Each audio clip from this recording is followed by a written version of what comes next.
Howdy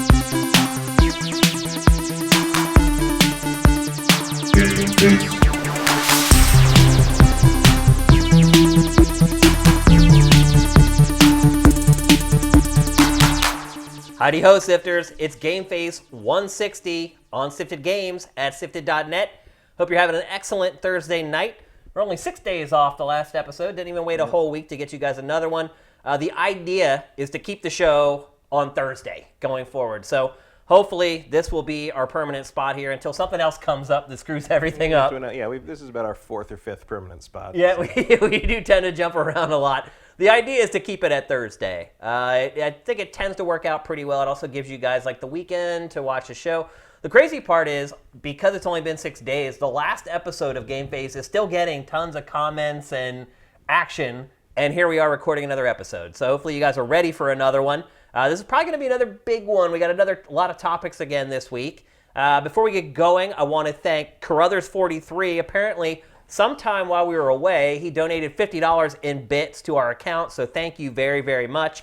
I also want to thank some of the YouTube folks. Now that we've been posting GameFace more regularly on YouTube, those guys are starting to pitch in a lot more with Twitch Prime, which I appreciate very much. I think that one-click link that we're putting at the top is helping a ton. So keep on clicking that, folks. Remember, you have to renew every month, and it's not just like on the first everybody renews. You're on a rolling schedule. So once you subscribe to us via Twitch Prime, you have to wait another 30 days to do it again. So just please do that. It's a huge help, particularly for the people on YouTube who can't afford to help us financially. It's a way that you actually can, and it costs you nothing. So please do that. Again, directions down in the description. So it's been a crazy week, Matt. It was hard to put together the rundown for the show today. One of the topics that we're still gonna discuss the story has changed like 3 times throughout the last couple of days, and we're gonna talk about that.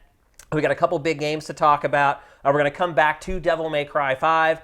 Typically what we do on the show is we give our initial impressions one week, and then we give our final impressions this week. And this is Devil May Cry's turn for final impressions. And we're going to jump into that right now. So, Matt, last week when we talked about Devil May Cry 5, you had played like 30 minutes, an hour, or something like that. You played a lot more at this point. I don't know I played maybe 2 more hours. Okay. I haven't finished it yet. No, honestly, I don't dislike it at all, but like I'm either not in the mood or it's not grabbing me right, and I start to play it and then I sort of drift back to the computer and watch videos of Sekiro. Which we'll probably be talking about next week. I kind of hoped Devil May Cry 5 would serve as sort of like a methadone while I'm waiting for the Sekiro heroine, and it's just not working. Yeah. I'll probably go back to it later. But this week it was a busy week in general. But in the end, when I had time to play, I found myself just sort of defaulting back to Far Cry New Dawn, because Far Cry New Dawn requires no thought whatsoever, and Devil May Cry 5 is more involved.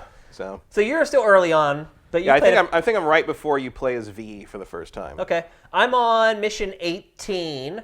I believe I'm near the end. Yeah, I think there's 20. Oh, okay. Then I am. All the things that are happening right now, you can tell, are all heading towards the final conflict, so to speak. So I've pretty much finished the game at this point.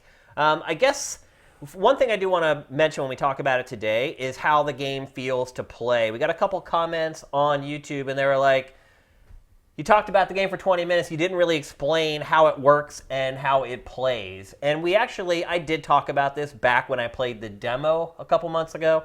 But a lot of people don't get to watch every episode, and this is sort of our final take on it. So I do want to talk a little bit more about the gameplay this time than we did last time.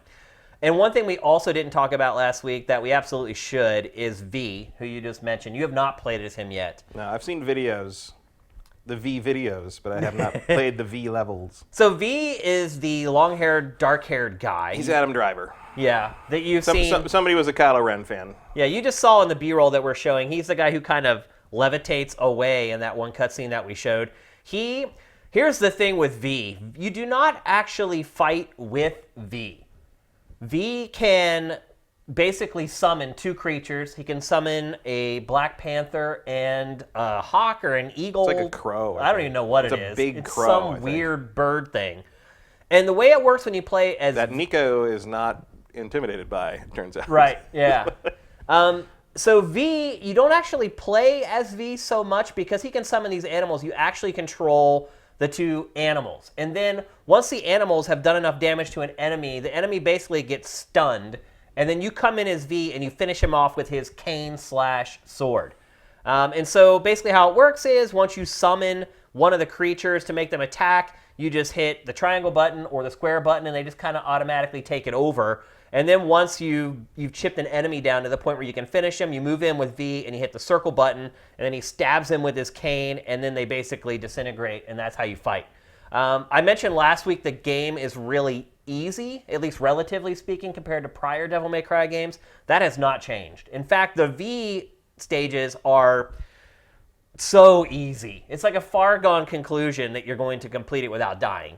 And that is probably my biggest complaint with this game, which is odd because I'm not a big Dark Souls guy or Bloodborne guy. But Devil May Cry and Ninja Gaiden are two franchises that when I go to play them, I prepare myself for them to be tough. And I prepare myself to die a ton and have to learn from my mistakes and make changes and do better to make headway. And that's just really not the way Devil May Cry 5 plays. Yeah, it seems like if you want that out of it, you have to finish the game and play on the harder difficulties. Jack it up. Do you think that this was intentional? I think it probably was, just because they want the widest audience and they want people to not be intimidated. They want people to keep going and not feel like they're hitting a wall and not be able to get past it. And then the first play, I mean, it's kind of been assumed in these kinds of games, these character action games, the first playthrough is basically practice. Yeah. But even with a lot of the other, even this series, especially 3, that first playthrough can be tough. I thought 4 was hard too. 4 wasn't a walkthrough. No, in patches it was. But like this one, yeah. I mean, I haven't played a whole ton of it, but it's like even so far, having played through all the other Devil May Cries except 2, which I was never able to finish because it's terrible.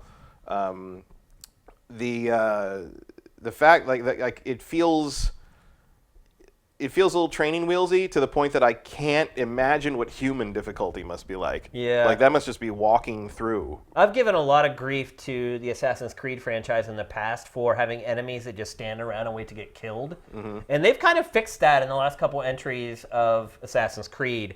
But that's what happens in this game. While you're attacking one enemy, all the other enemies just kind of stand around and watch. Yeah, well, I'm sure it's not like that on like Dante Must Die mode or whatever. Yeah. But like, I'm sure that's there for you if you want. And like anyone who's like a pro at Devil May Cry is gonna walk through their first playthrough no problem. Yeah. But it's not a bad thing necessarily. I mean, you're expected if you're hardcore into these games, you're pretty much expected that you're gonna play them multiple times and perfect your game.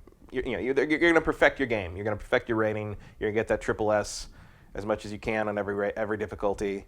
I think it's still there for you if that's what's important to you about Devil May Cry. This game's also pretty long. I have not looked at data to see exactly how long I've been playing it, but I would guess I'm already at like close to 20 hours. Yeah, I think you get your money's worth. It seems like if there's really 20 levels and they're all comparable in length and size. I mean, also, like, a lot of these games have not been any kind of a pushover. Devil May Cry 4 cheated a little bit, and then it was kind of like, you got to the midpoint, and then you basically switch to Dante and then backtrack all the way back to the beginning. Yeah. But, it seems, from what I can tell and what I've seen online and read, it seems like it's worth the money if this is your thing. It absolutely is. One thing I did mention last week is that you don't play as Dante at the beginning of the game, and it's a little bit of false advertising. Really takes a while before you get Dante in this game. I mean, he's basically like the late game character. Yeah, I mean, eventually, like the post games, like after you finish it, you can play as anybody, right? Like on most things. So again, like these games are all about mastery more than just like the single completion. So that doesn't super surprise me. Yeah, it's like Mario games. It's like when you finish the game, you've only begun. You've scratched the surface, yeah. Well, let's talk a little bit about how it feels to play. That's one thing you've done enough of. You should be able to give a pretty good opinion on. How do you feel about how it plays and the control scheme and everything? It's good. I mean, it borrows a lot from 4, which I thought was fine in that regard. It doesn't grab me the way 3 did, because 3 had a lot more like precise timing parries, which I think are a lot of fun if they're done right. That might just be me coming off of like the fighting game thing. Yeah. Because I really like the parry system in Street Fighter 3, and Devil May Cry 3 had one of the stances was basically like like frame perfect parries, and like Right. if you were really, it's very hard, but if you were good at it, like there was nothing more satisfying in that game. So that's not really here in this one. It's more of a There's hardly any defense in this not game. much. It's more like you're meant to be like always on the offensive and knocking things in the air and like you see here, pulling things towards you, controlling the field. It's more about controlling the field so no one gets a chance to put you on the defensive, which is also fun. It's more of a Bayonetta approach, but they did it in 4. And yeah, the evasive roll I've used for boss fights, but other than that, like I haven't hardly used it at all. Yeah, other than that, it seems more important, at least early on, to be running interference more than worrying about your dodge roll. Except in the bosses, obviously the bosses I've fought so far, like you got to roll, you got to get out of the way.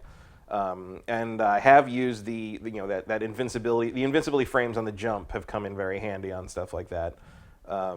Yeah, you can jump out of danger like no problem. But overall, I think it's it feels real good. It's pretty smooth. I'm playing the Xbox One X. I haven't noticed really any kind of performance issues. Moves real smooth.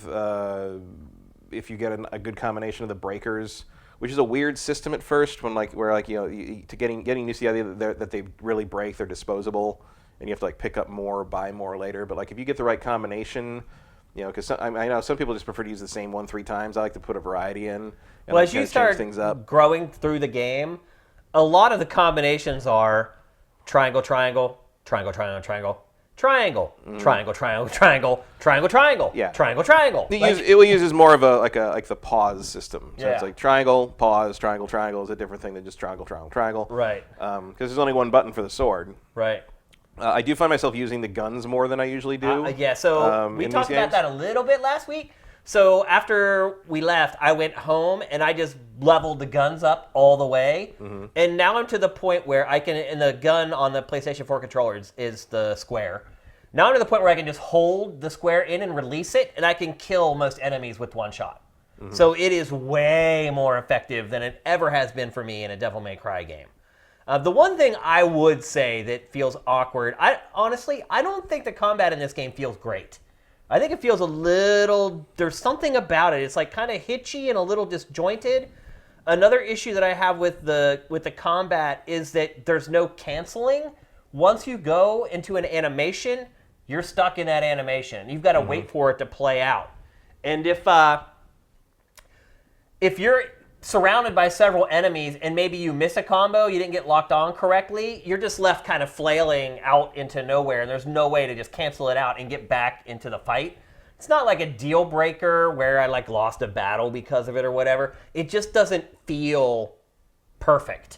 Mm-hmm. Like you said, the controls themselves are simple. Square is your gun, triangle is your sword, and then the circle button switches. And this is another thing I have an issue with compared when you compare V to playing the other characters. So triangle on PS4 is always the sword. When you play as V, to finish enemies with his cane/sword, you have to hit circle. It's not a gigantic deal, but it's just one of those things that most games just don't break or step over the line with. It's like, to me, that would kind of make sense in the way that like circle is the breaker when you're Nero. So circle is sort of like your flourish in that regard. So I guess that would make sense, but I haven't played V yet, so I don't know for sure or not. To me, I see what you're saying about like kind of the being stuck in the move. Like you have to commit to the moves. It's hard to cancel stuff. Yeah. But I only really notice that too much when I get overzealous in boss fights. When I go for that last hit, which is clearly I shouldn't go for because he's already winding up for his next hit, and I get tagged for it. Like that's the main place I noticed that. I'm like, but usually it's like, I got greedy. I feel like it's usually my fault. Like once I know that is how the combat works. Like here's the thing though, that's Matt. that's sort of me being a dick to myself. But as you get farther into the game, you start getting more elaborate combos that last longer, that are like 5 or 6 swings, and because you have those combos at your disposal, a lot of times it's not just like 1 or 2 swings. You're like going into this full-fledged like elaborate combo, while the enemies are off doing their own thing. Can't you like break out of that by breaking the breaker? Like, isn't that what LB is for? That's possible. I don't think that's what it's for.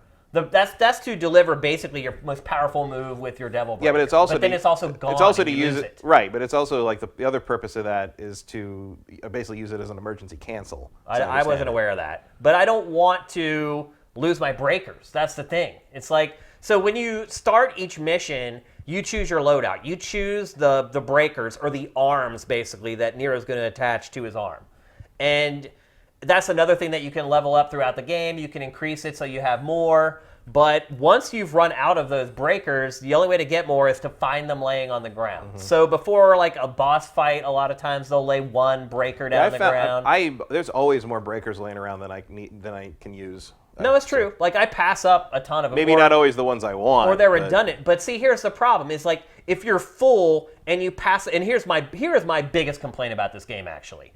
If you're full, you can't go back and get that arm. This game has those points where cinematics trigger, and you can't go back. And this has driven me freaking crazy. So at certain points in the game, like they give you like a mid-level checkpoint. So if you die, you don't have to go all the way back to the back. And basically they're phone booths, and you can call in Nico, and that's the girl that drives the van. Mm-hmm. So you call her on the phone, she rolls in, and then you can use the van to customize and do all that stuff, buy new moves and set your loadout and all that kind of stuff. So there is one instance. So what happens is before you go into a big skirmish, there's a phone booth. There's probably a devil arm laying on the ground or something like that. But you don't want to just run up and use that phone or grab that devil arm because once you trip certain things, you can't go back. So there was one point where I came into this big open area. I just finished a big battle, and I could see the phone booth way up ahead. And I was like, okay, I don't want to get too close because once I get to that phone booth, it's going to trigger a cutscene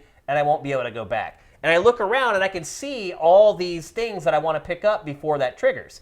And I took 2 steps more forward, cutscene triggers. I lost that. I not only lost that, I had collected one of those bug things and not used it in the vagina yet because I was like, okay, maybe that vagina is actually where you go to finish the level. So I was like, all right, I want to adventure and check out everything else and collect everything before I head down the main path again because I'm well aware that like once you trigger cinematics, you can't go back. So I took the bug and I started searching around. Well, it turned out the area that was guarded by the alien vagina was the side area. It wasn't the path to the main area. So I ended up going down to the main area. Cinema triggers, I never get to go back to that path. I still have that bug thing in my inventory, never used. So there's weird quirks with this game, and there's no way to know it's coming. Like literally, I took like 2 steps, cutscene, done, can't go back. And again, that's another way that this game is a lot like the games from the PS2 era, which is where it was birthed, which makes sense in some regards, and it's a reason why I kind of like this game more than maybe I would normally, because it is kind of a breath of fresh air compared to what we've been playing with all this open world stuff lately. But there are little issues that crop up like that, and if you're like a completionist type, like you're not going to be able to get everything in your first go. I guarantee it. It's going to happen to you just like it happened to me. You're going to get trapped after a cutscene, and you're not going to be able to go back and pick up everything. Yeah. So, although I would argue that if you're expecting that from this kind of game, you are in the wrong genre. Yeah. You probably haven't played Devil May Cry before, but still, there are a lot of people who haven't played it that may be interested in buying this game. So I just think it's good to get all the information out there so people know what they're getting into before they decide to plunk down their $60. But the one thing I would say is the game is just fun as hell. It's big and it's dumb, and the enemies say stupid stuff, and the plot doesn't make any sense, and all the characters say these inane things that I don't even know what they mean half of the time. But it's just fun. Fighting the enemies is fun, even with my issues with some of the combat. It's a boss rush game, is what it is. Because there's so many bosses and huge altercations, and basically they just give you these little skirmishes in between the set piece boss fights. As the game goes on, it's just one gigantic creature after another that you fight, and that's why it is so fun. I've had a blast with the game. I highly recommend it. Anyone who likes hack and slash games, this is pretty much the creme de la creme. And at the same time, it's not overly difficult, so I don't feel like people are going to get frustrated, but there's incentive to go back and play it again if you want to. It's an old character-driven action game that feels old in some regards, but because we don't play these games that much anymore, it doesn't feel that old, if that makes any sense. Well, also it's using all the modern tech to put the flash up there, and you've never really seen a game of this kind with this level of tech behind it, and this level of power behind it. So it's even just watching that first major boss fight with all the fire everywhere and stuff, and smashing the ground and popping back up. It's on the level of how impressive like that first big like scorpion tarantula boss fight was in the first Devil May Cry on the PS2. You've never seen anything like that before either. So I think it works as kind of the modern equivalent of that, and it doesn't try to be more than that, and I'm kind of okay with it. Yeah, I think that's 2 thumbs up from both of us. And worth the $60. It's long enough to get your money's worth. And if you're the type of person who wants to perfect your play, or you're just a completionist who wants to go back and collect everything, it's going to be interesting to see the comparisons with Sekiro. When that comes out in a week, because like I think my instinct is that I'm going to like Sekiro more, just in terms of combat style. But because it's from software, I feel like there's going to be sort of that, we're already seeing from like Digital Foundry and stuff, like Sekiro's not running tremendously well on consoles. Your PS4 Pro version, at least the preview that they recorded from, you're looking at 1080p, wavering between 40 and 60 frames per second. The lesson from the Digital Foundry stuff seems to be, if you're going to buy Sekiro and you care about frame rate, you better buy it on PC. But like From is going to be kind of the more scrappy sort of like. It's got rough edges. It's a little but like they got these really interesting things on it. Whereas like Devil May Cry 5 is a little more predictable in that regard. But the polish, the sheen on it is very like polished. Nothing else. Yeah, so, and it's crazy too to think that we didn't see this game much before it was announced, and then it came out. Yeah, really got that one like E3 sort of long trailer, and then that demo, and that was pretty much it. Yeah, I mean they haven't put out a ton of media for it. But I've enjoyed the crap out of this game. I had a ton of fun with it, and I'm not the world's biggest DMC fan. So and it's nice, it's always good. About once a month, someone pops up with the hot take about how single-player games are dying. Right. And it's like, all I can say is God of War, Spider-Man, Far Cry, Metro, Devil May Cry 5, Sekiro, which is published by Activision of all people. Yeah. Resident Evil 2. I mean, the list goes. There's great single-player content out there, and Devil May Cry 5 is yet another entry. Yeah, and I think I mentioned this last week. I'm not 100% sure, but Sekiro, you're not going to get early reviews for the game. No one's getting that till release day, I think. Yeah, we're getting review code that's being sent to us by Activision, and they didn't tell me when. They just said we're getting it, but there are reports out there that no one's going to get it. And no one has gotten hands-on with the Xbox version. From Software's support of Xbox versions has been spotty in the past, so even as someone who does like to get multi-platform stuff on the X, I don't know if the Xbox One X's power differential is going to be enough to brute force this thing, Sekiro, into better performance. So I'm going PC for this. Interesting. I mean, maybe I'll go. Because frame rate is so important in these From Software games, like Dark Souls running at 60 is like nothing else.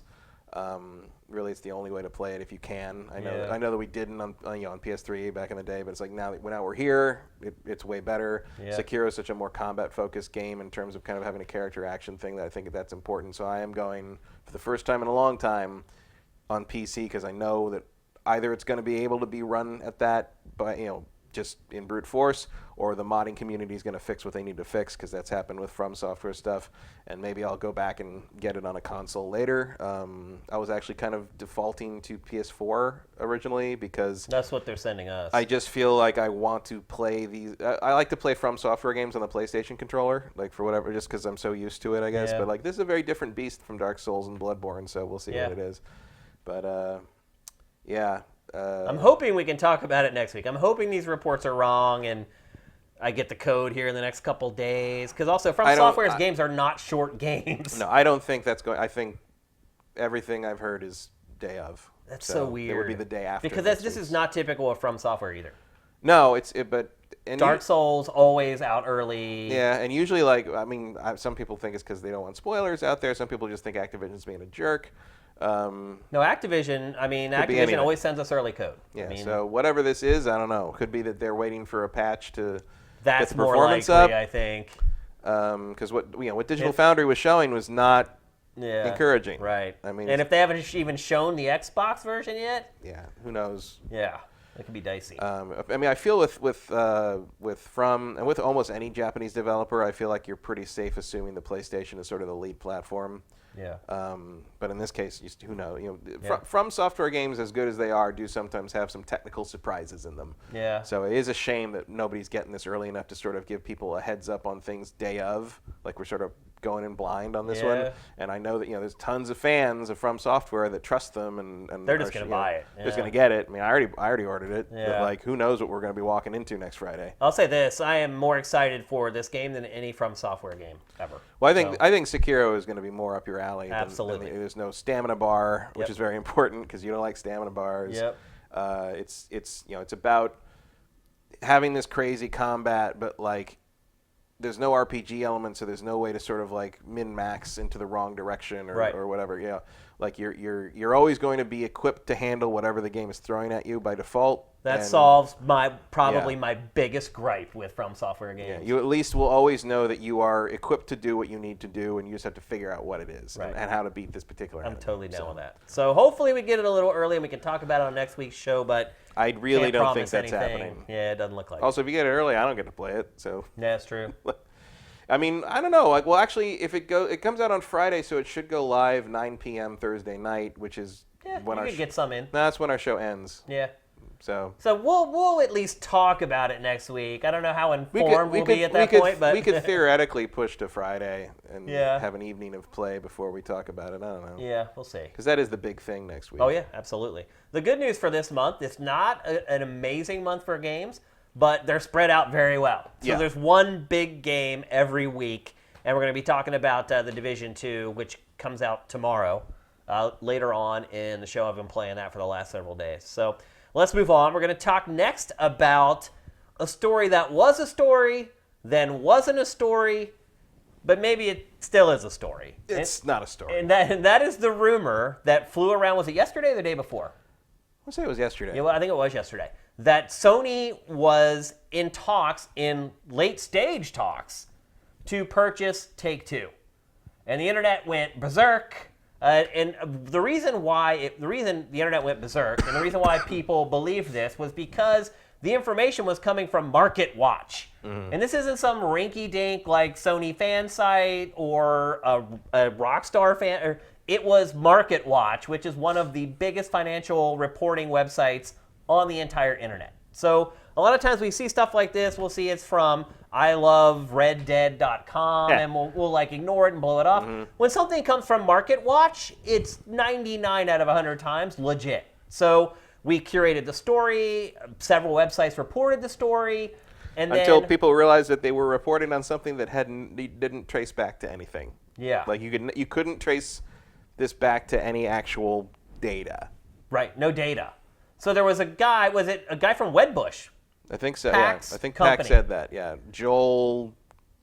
Yeah, basically PAX underling had written in a report, had mentioned to the Market Watch guy that basically... Yeah. Take-Two's stock had shot up that morning and nobody really knew why, and this was one of his possible explanations as to what could cause that. And then the Market Watch guy took that information and ran with it. Yeah. And in a note... Because it's the most exciting possible explanation for that. Right.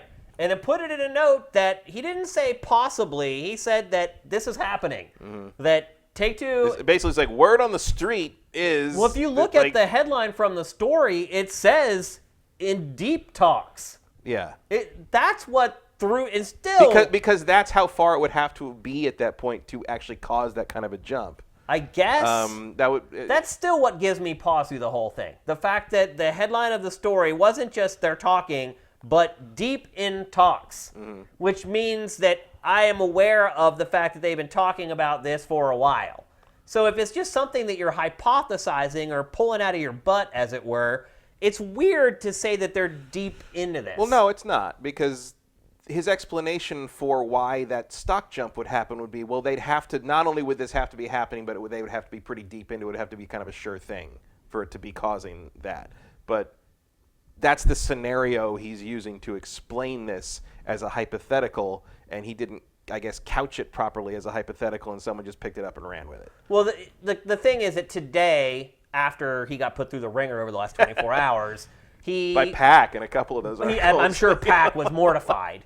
But the thing is he reissued something today, and in that report, then he put like unconfirmed and had all this disqualifying language, which he didn't have in there the day before. Right. The Tales from My Ass disclaimer was not there yesterday. Right. Yeah. And so today he does that. So it's understandable why some websites reported the story. Right. That's just also how market stuff works sometimes. It's like, you forget that the stock market is basically a shared delusion in many senses. Yeah. And it's like, it's that famous joke where like someone says like, says something that rhymes with sell, and then suddenly, the telephone chains down, and I was like, sell, sell, sell, sell. And then someone says, okay, I'm hanging up now, goodbye. And so like, goodbye? It's a goodbye? It's a goodbye, bye, bye. It can be that stupid sometimes. It can, absolutely. Which is why you have to be careful when you make stuff up. Right, that's like why he shouldn't have reported it the way that he did. And then Sony came out today with a denial. Pretty much a denial, which they would even if it was true. Right. Really, right. I mean, obviously you can't tip your hand on stuff like that when it's still in negotiation. But I do not believe for 1 second this is happening. Why? Because ignore like all the stuff we just talked about. Well, what we just talked about is a pretty good reason to not believe it's happening. But right. I didn't really believe from the beginning because it's the deep into the talks thing is the thing that made me not believe it, because it's like there's no way that shit wouldn't leak earlier. Like we would know rumblings about it, and nothing has been said. Nothing has been suggested. Nothing has been mentioned. Also, it feels like a lot of money to spend for what? Like Sony's What do you mean for what? For a company that puts out a major game every 8 years. Like you already have like a huge first party stable. But you got to remember, it wasn't just Rockstar. It was Take-Two. Yeah, you get all Take-Two stuff. You get NBA 2K, you get Borderlands, all that stuff. I just don't see why Sony would want all that. Like to the degree that they already sort of are the lead on that stuff. They sell more on the PlayStation than anywhere else. Well, it was once upon a time. I mean, Rockstar games were pretty much exclusive to PlayStation platforms. I mean, the first few Grand Theft Autos, 3D Grand Theft Autos, were exclusive to PlayStation. Well, in part that was because PlayStation 2 was the only game in town. I mean, almost literally. Like, if you wanted to put something that was M-rated and could use the whole disc, because the GameCube had the tiny discs, like, Xbox didn't have the clout. PlayStation 2 was in millions more homes than anything else. Like, it just made sense. PS2 was just gigantic. And yeah, sure, Xbox got got ports of the PC versions of those games eventually, but it's like it was so many years after the fact it didn't matter anymore. So yeah, that was probably a good time for Sony in that regard, but like. Sony had already sort of like hit it big without them, and then like GTA 3 just made it even more enhancement. But I don't know, paying $14 billion something for something like that, it seems like that's a long con. It is, but we thought when the purchase price for Minecraft, when that was announced, I was like, holy crap, that's insane. They made back that money in a year. Yeah, that's also a lot less money. And the other thing about it was what, $2 billion? Yeah, 4 I think. It was 4. Was it 4? I might be confusing that with Lucasfilm. Possible. I don't know. It was a lot. It was a couple billion. It was a lot. Several billion. Yeah. A few billion between friends. But the thing also with Minecraft is you are making, like, Microsoft in part, I am convinced, did that because they saw that there's a whole generation of children growing up with Minecraft instead of Mario. Yeah. And how long till someone buys Epic? Right, and 20. I don't know. That's a pricey meatball. It is. At this point. You have all but the like engine stuff. Microsoft knows 20 years from now, when those kids are turning 30, they're going to hand and Minecraft to their kids. The nostalgia thing hits hard. Yeah. Then they want to introduce Minecraft to their children. Like the Microsoft's making a huge investment these in the future. These investments seem large, but when you think about the long tail of them. Right, but my thing about the Take-Two thing is that, like, I think Take-Two's output, while it's obviously, especially with Rockstar stuff, it seems like a pretty surefire bet. Things change fast. Yeah, I mean, you learned that with Microsoft when it bought Rare. Right, it's a perfect example of it. Who would have thought that's what would have turned into? Yeah. Their biggest moment was looking at the bottom of an Avatar's shoe. Yeah, you're buying logos and characters. Yeah. I mean, that's all you're buying. You're not buying the talent that created those experiences. Yeah, I just don't. it doesn't add up to me for some reason. It just, not in the whole thing where I'm just like, oh, they like competition, or they want like, that's all true too. You don't want to don't want to consolidate too much stuff under one first party umbrella in the name of competition or whatever. But like, my thing on this is I don't see it. I don't see Sony the way Sony is. I don't see that being their MO for this. They seem to prefer sort of like a stable of sort of independent studios that sort of all do their own thing, but can do that sort of cinematic first party like experience thing, but with like more of a turnaround that like just the Take-Two stuff just doesn't pull off, like, and it's like at some point you pay all this money and sure you've got Rockstar, but does Rockstar listen to you? Does Rockstar, like, what can you rely on Rockstar for other than like one major thing a generation at this point? Yeah. Whereas like, and NBA is cool, but like, is it setting stuff on fire? 2K Sports, like, what do maybe Sony could boot them into making, I don't know, football games again? I don't know, that'd be interesting. A little competition for Madden wouldn't be a bad thing. I think the other thing and then you have Gearbox, which is a whole other can of worms in a lot of sense. Although Gearbox sounds like they're about to have a big month. Yeah, holy cow! PAX East is going to be a big old blowout for looks like Borderlands and probably and something else. What was that other shooter 1v1? I think that they're working on. Oh, like whatever. I don't know. I saw the teaser. I saw the teaser image with the robot half. That's today. Yeah, but the 1v1 game was announced like a year and a half ago, and we haven't seen anything about it since. So I don't know if maybe they've transformed that into this new project that they're talking. I don't know. But I think what threw people off the most was how specific the rumor was. Mm-hmm. It's like it's Take-Two. If it would just said Sony is looking into buying some publisher, I don't think it would have got the pickup that it did. But when you mention a specific publisher, I think that leads people to believe that you have credible information. And ultimately, it turns out that they chose Take-Two because its stock had gone up that day unexpectedly. But when all this was happening in real time, I think people just looked at everything and they're like, it all made sense. It's like, why would you name Take-Two? Mm-hmm. And then ultimately you find out why Take-Two was the one that they named. But when it was all happening in real time, nobody knew any of that stuff. So I can totally understand why some outlets reported it. I get it.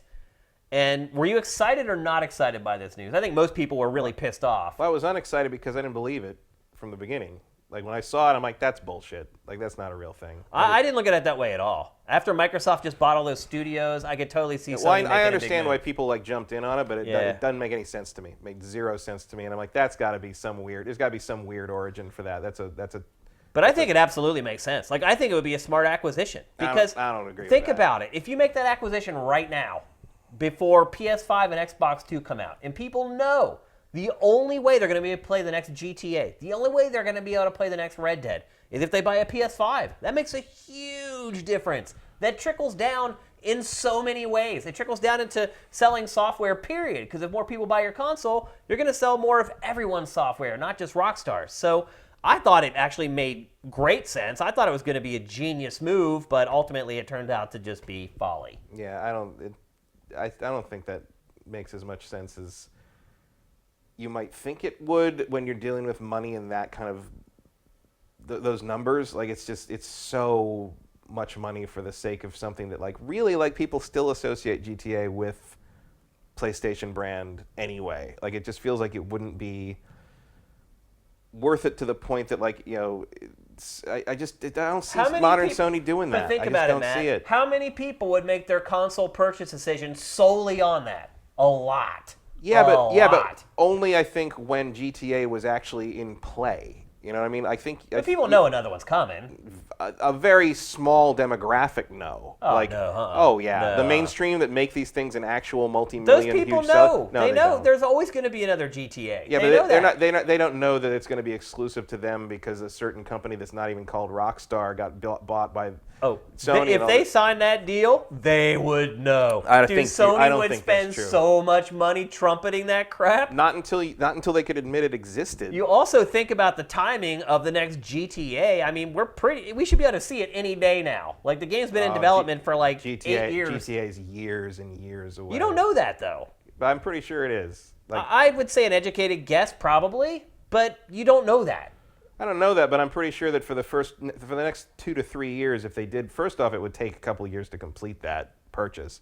But they're deep into it, man. Well, right, deep in. Well, even once you're deep into it, once you make the transition, like then you have like a year of Well, there is a transition. There's such Because corporations are such giant, slow beasts when it comes to, especially because all the multi-platform games would have still come out for all the platforms. Right. They'd have to go through that whole process. And there's a point at but I think early on the only thing they could really do is like Red Dead Redemption 2 next gen only on PS5, PS4 which is Pro not nothing. Whatever. Yeah. But it doesn't help if it's already backwards compatible, of course, and you already have the disc. Yeah.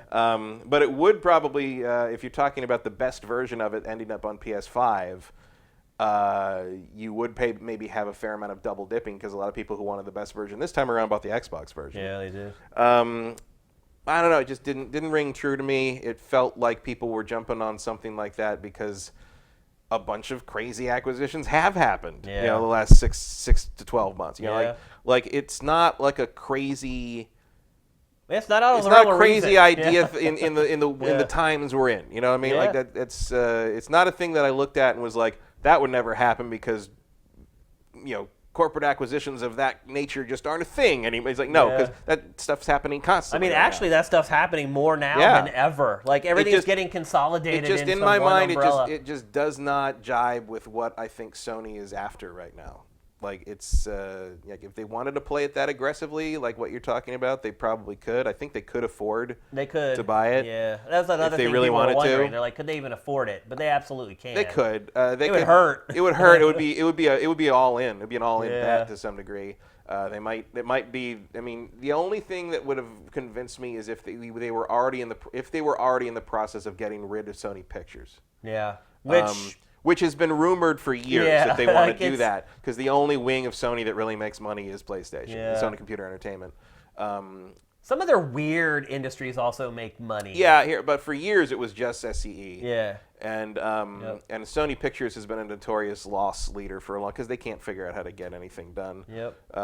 Whether it's Spider-Man or Ghostbusters or they've got all these properties they don't know what to do. It's like they drop the ball almost every time. I always think about you remember Swingers? Yeah.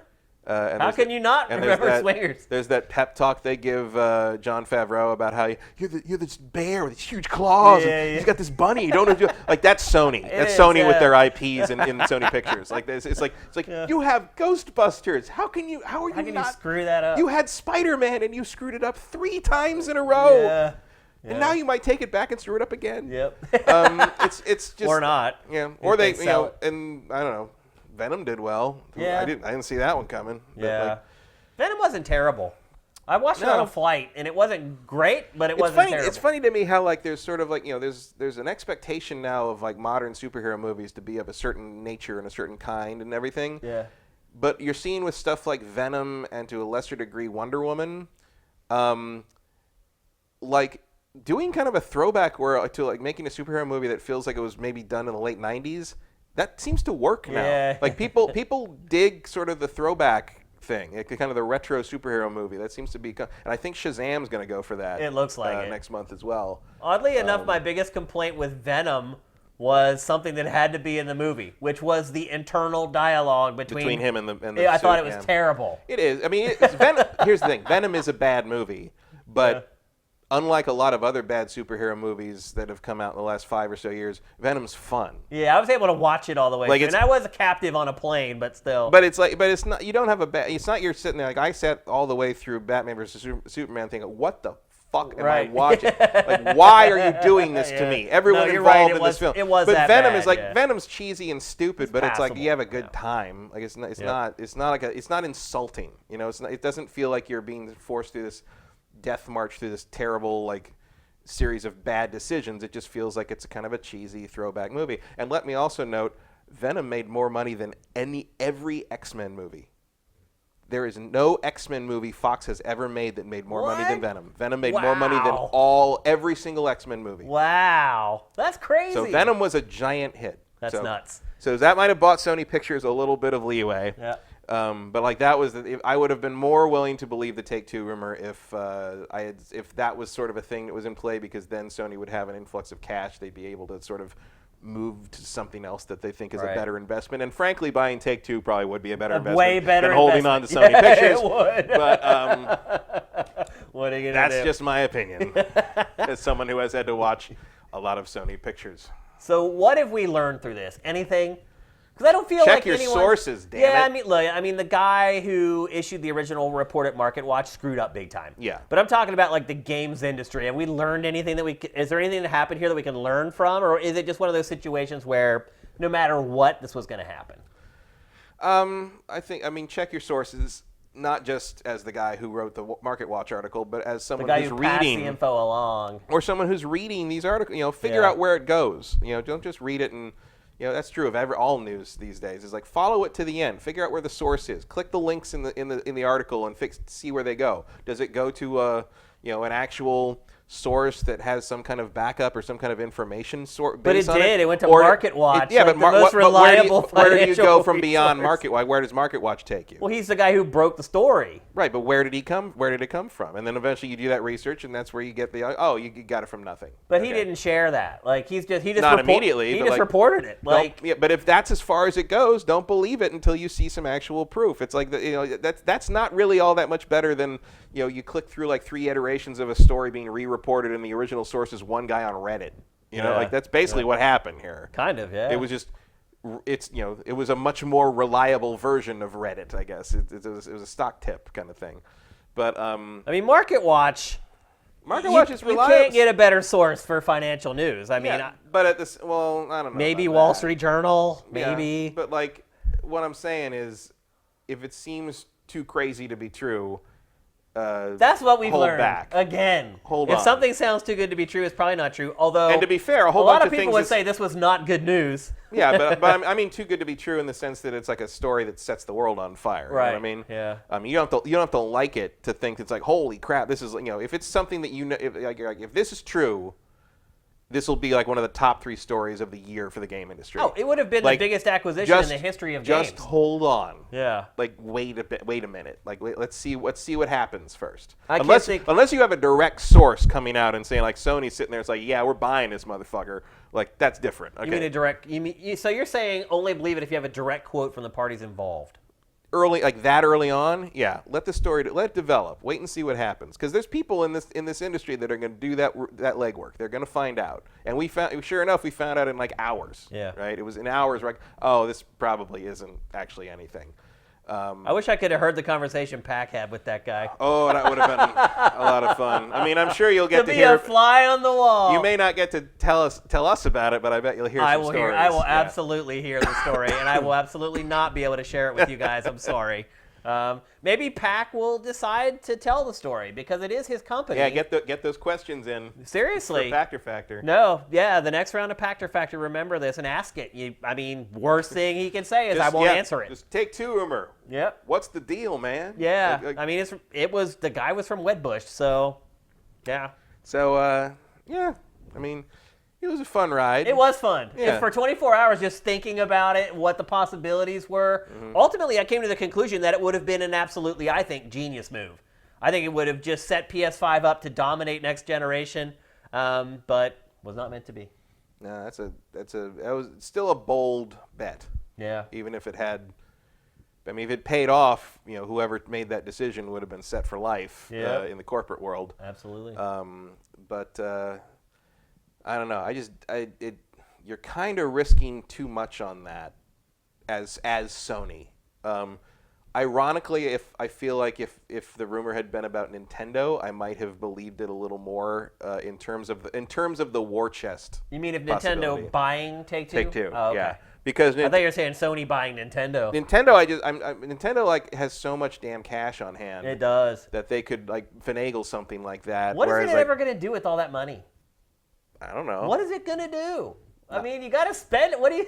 It's like you already have an amount of money so big you could never spend it all. Well, some of it's going to go, constantly goes into R&D on things we just never see. Yeah. But like, I mean, part of it's because like average salary at Nintendo $80,000 a year. Right, but also you're looking at like situations where like this is why when the Wii U happens, Nintendo doesn't go the way of Sega. Right. Yeah. Like.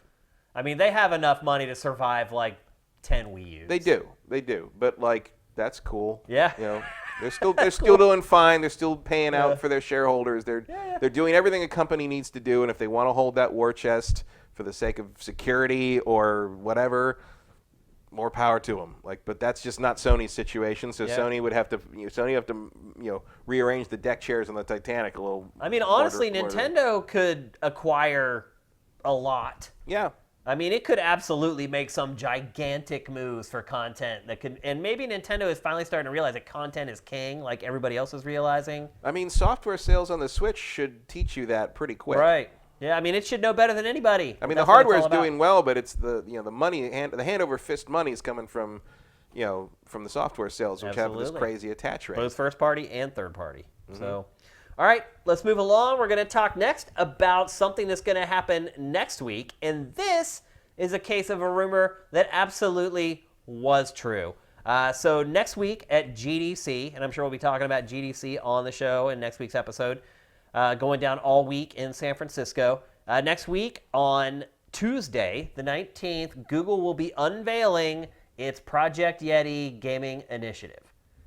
So it is happening. Google, one of the biggest tech companies in the world, is coming into the game space, and I highly doubt that they're going to half-step into the game space, along with this teaser trailer that we're seeing right now that teases the big event for next week. Well, they picked up Jade. It announced that it picked up Jade Raymond. Yeah. And we've been talking on this show. We knew she was going to go somewhere.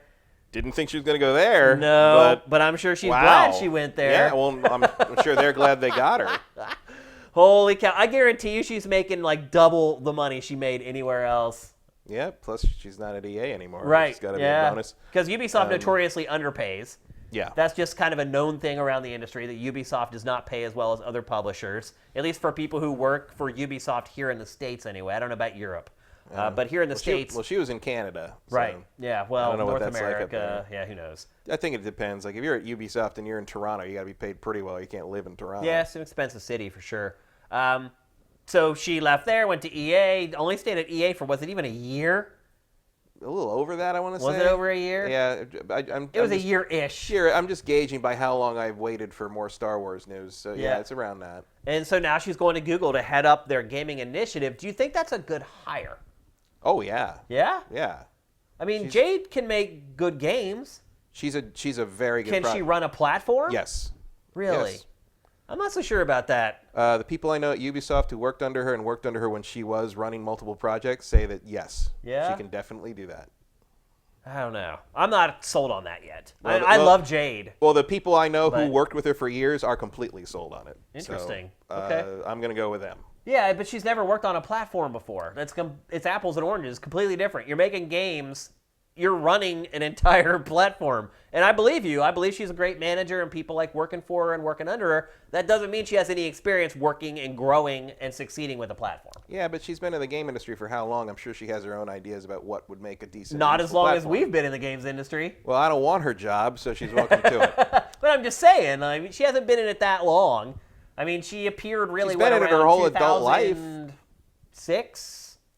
She's been in it longer than that. She just became to prominence around the time of Assassin's Creed. No. She was in her early 20s whenever she first came on the scene. She couldn't have been in it much longer. She was on that Assassin's Creed team for a long time. They took them 7 years to make the first first Assassin's Creed came out 2007. Yeah, so around 2000. They started it in 2000. Yeah. Like earliest, like, hey, could we maybe actually do this sort of thing? Just tech when stuff. it was still a Prince of Persia, I think. Right. Yeah. No, I don't. I mean, you're still looking at like almost 20 years of experience on her end, and making some of the most successful things that Ubisoft put out at the time. And honestly, we don't even know. She's like vice president. That's all we know. We don't know if she's just heading up the software side or if she's headting up the whole platform. Yeah, maybe we should. I also don't actually know what VP means at Google. Right. Really, I don't know a lot about the Google hierarchy. Yep. Because VP can mean almost anything depending on what company you're talking about. Yeah. But I think she's a good pick. I think she's a good hire. I think she's a great hire no matter what job you put her in. She's super smart. She knows her stuff. She's made some of the, she's made stuff that push things forward. I'm sure she had a lot of really cool ideas about what a Star Wars game should be that we will never frickin' see now. Right. And I've liked pretty much everything she's ever worked on. So I would consider that a very good get on Google's part. If they are, I mean, who knows? Look, one person cannot make this whole initiative a success because I've worked on enough things that were supposed to be some big, crazy, ambitious thing at one of these major companies that ends up getting torpedoed by the fact that the major company doesn't really understand what they're getting into. Yeah. Whether it's like we don't know how to we know how to make this thing, but we don't know how to promote it, or we know what we want to do, but we don't understand how expensive that actually is. Like you run into these weird pitfalls where you know how to do what you need to do, but the company you've ended up with didn't quite understand the ramifications of what it's going to take to do that. Yeah.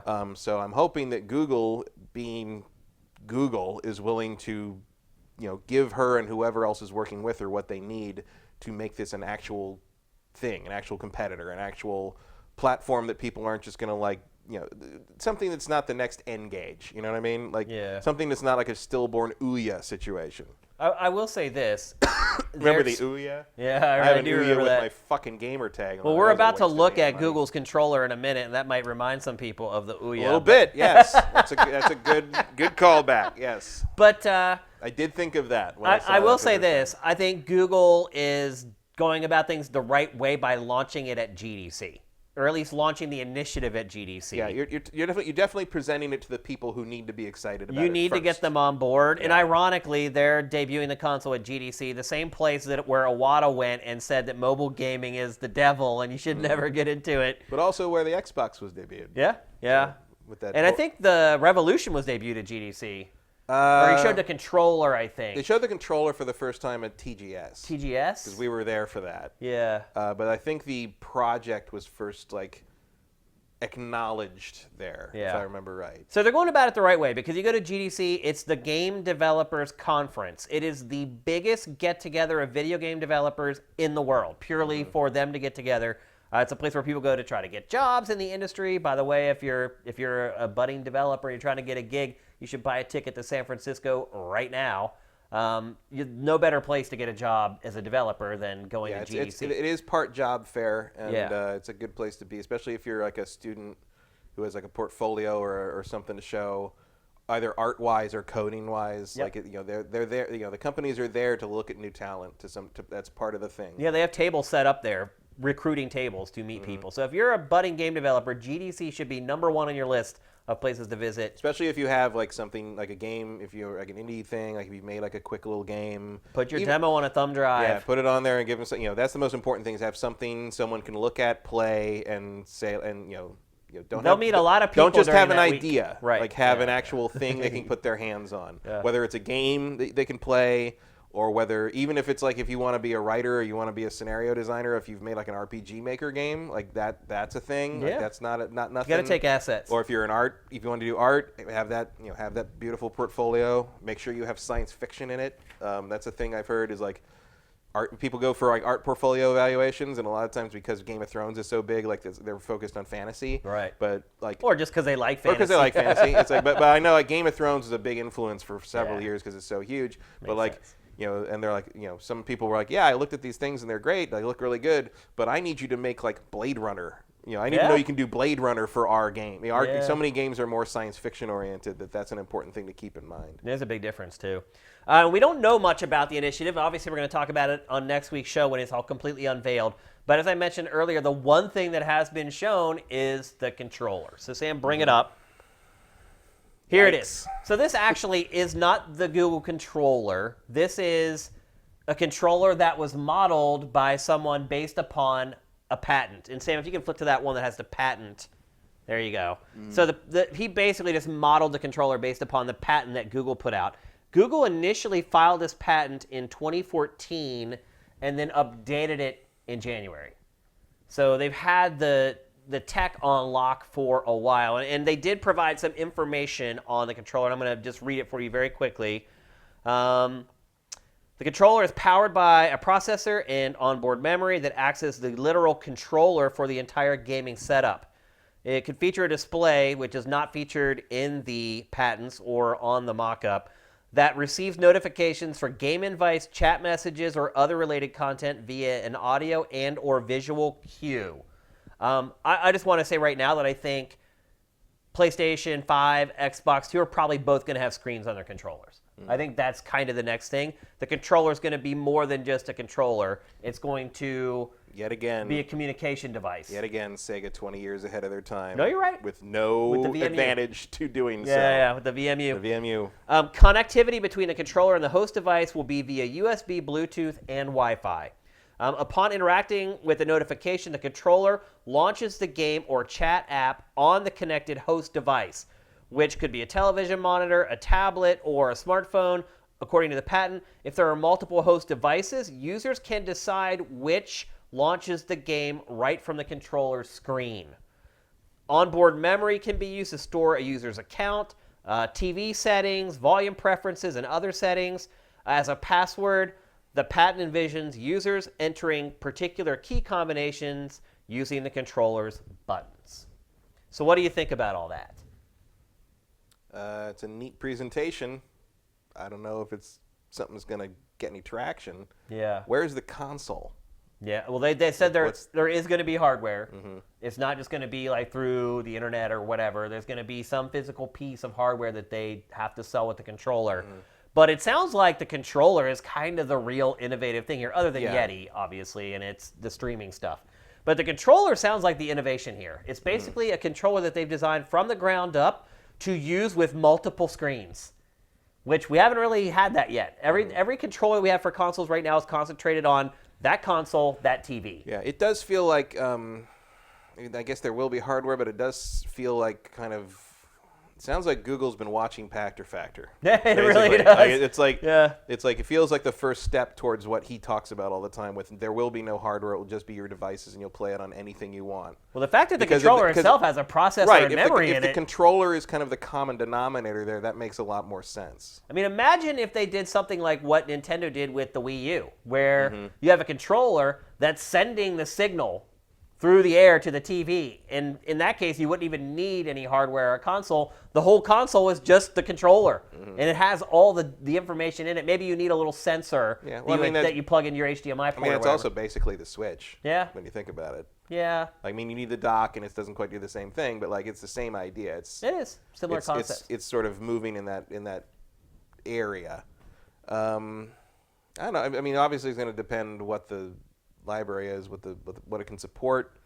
Like, am I going to buy that over like a PlayStation 5 because I want to play God of War 5. I don't think that's their idea, though. I don't think like whatever this is feels like it's going to be for more of a. It's for the Candy Crush crowd. Yeah, sort of. Yeah. Like, it's going to be like, I can just pick this thing up and play whatever I want on whatever screen. And I can send it to whatever screen I want. That's kind of cool. Yeah. I mean, as long as they make it like really idiot-proof. Yeah, with Google. Right. They're usually pretty good at that. You would hope. Yeah. The colors on the side of that D-pad are going to wear off in like a week. I don't know if that's final. I think that the guy is a mock-up. Yeah, I think the guy who did the mock-up. I'm not a fan of putting the analog sticks there. I've gotten used to it on the DualShock, but that's not where I like the analog sticks to be. I prefer skewed. Leave that image up real quick, Sam. I want to. If you look at the buttons on this, though, it has buttons that other console controllers don't have. Like, it has a button to send messages and emails that presumably just pops up an email and message app. It has a hamburger menu on the other button. Obviously, because this thing's going to be working with all these different operating Xbox systems. Has that too. Does what? Has the little hamburger thing. The line. You're right, it does have a hamburger. Yeah, you're right, it does, on that little dinky I don't know button. why. This generation is kind of the beginning of where nobody wants to call everything start and select anymore. Right. And it has a push-to-talk button, which is a little odd, or maybe that's just an LED letting you know that your headset's working. I mean, if there's really going to be a screen in there, I feel like the whole center of this controller is up for grabs. Yeah, you're right. We don't really know what we're looking at yet. Yep. I mean, that could be. It feels like an interesting thing to see. But I think I certainly have skepticism of anyone trying to enter the market, especially after the Ouya. Yeah. And I mean, this is very similar to Ouya. Yeah. I mean, Ouya was a mobile console, basically. Yeah. Now maybe didn't stream. Maybe Google has a better idea. I'm guessing it does. Or maybe they don't. I don't know. My only guess would be that if what they had was dumb or felt like a dead end or seemed like something that was just not going to have any kind of ability to gain traction, I don't think Jade Raymond would have joined them. Yep. I mean, the fact that she joined up is a huge, huge win on many levels. Jade being part of it is a giant confidence boost. Credibility builder. Yeah, credibility as well. Yeah. Yep, absolutely. So we'll learn more on Tuesday. We'll have it curated on SIFTD, the live stream. They are live streaming their big keynote. I believe it's at 10 a.m. Pacific on Tuesday. But we have stuff all over SIFTD already about it. You can just use the search and look for Google, and you can find all the information that you need about it. But it's Tuesday morning. It'll be live, and they'll be streaming it out to everybody. And we'll talk about it next week when we have more details. Let's move along. We're going to talk next about Halo Infinite. We haven't talked much about this game on GameFace since it was announced because there just hasn't been any reason to. Yeah. They've put out one trailer for this game. Mm-hmm. One. That debut trailer that's like a minute long, and we're going to see it here. And then they put out like a making of the trailer like shortly after that. And that's all we've got from this. So all the other information we've got from Halo Infinite has basically been from leaks. And this is from what, 2 years ago almost? Yeah. And I believe at the time called it. I thought this was way, way out when they first showed it because they had work to do. You did call this quite a while ago. I knew that they had to basically reinvent Halo after what Halo 5 was, which, yeah. I mean, there's a lot of Halo in this episode. Actually, we're going to talk about other Halo later on. Take all the time you need, frankly. You're not saving the Xbox One with it at this point. No, so. I don't think we're seeing this as an Xbox One. It's certainly not only on the Xbox One. Right, yeah. I mean, this isn't going to like suddenly reverse the fortunes of Xbox One against PS4. No. This is a bet for down the road. This is absolutely a bet for the future. Yeah. Which, if it is indeed, as they say, going to be a game as a service, it seems like something you're going to try to carry across the generation. So we should explain why we're saying it's going to be a game as a service. So Kiki Wolfkill, you saw her. Or no, actually, we never got her video. One of the few people in the industry with a cooler name than Jade Raymond. Yeah, absolutely. She is the head of 343 Studios. We actually tried to get her on PAC 100. And I went back and forth with her like 20 times, and she never sent the video. So she's a very busy woman. Yes. She did an interview this past week. Was it with Fortune magazine? I think it was. Yeah. Maybe. I think it was Fortune. And she was talking about Halo Infinite, and they're asking her, what's the future for the Halo franchise? And basically she said that we need to create something that lives on for a long time. Infinitely. Yeah. And I think that's a hint, too. I think that's part of it. Oh, yeah. She said, we cannot keep living by the standard of every 3 years you put out this box product and you go through the whole process of that. So basically, Halo Infinite is named Infinite because it's probably going to be the last Halo. Halo is going to become a platform, and it's going to be something that's just iterated on and added to for years and years to come. She specifically said years and years to come. How do you feel about this, Matt? I mean, it feels like probably the right move, but like we hear that so often with like the whole Anthem is just the beginning of our 10-year support. It's like, I mean, okay, like that might be the plan, but if it doesn't work, then I mean, I feel like Halo's got a better shot at it than Anthem does. I think that's a pretty good idea. I do like the idea on a very conceptual level of a game like this where you don't have to keep starting over. You play this thing and it keeps evolving and they add stuff and build a brand new engine just for it. Yeah, you get maybe you get some free stuff. Maybe there's stuff you can buy to add on. It's been 2 years. Here's another campaign for $29.99 or something like.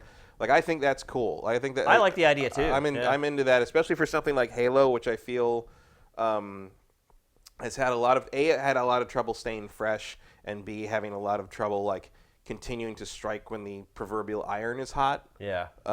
Which I don't mean as a Forge joke, but but it's there if you want nice it. One, yeah. And I also like what they've done with the Master Chief Collection, which sort of is that sort of idea of more of a looking backwards thing. Yeah. Whereas this is a looking forwards idea of the same thing, where there's this place on your Xbox or your PC where you go, and that's where all the Halo stuff is and where all the Halo stuff will be.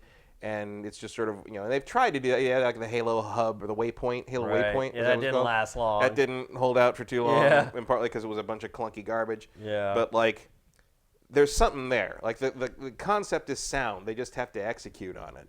Do you think it's possible to make a big event out of a game? So say they do that. 2 years after they release Infinite, they're like, okay, we've built a brand new campaign. We're going to launch it for $30. Is it possible to build the same level of hype doing that as you could if this was going to be instead of having a numbered Halo come out?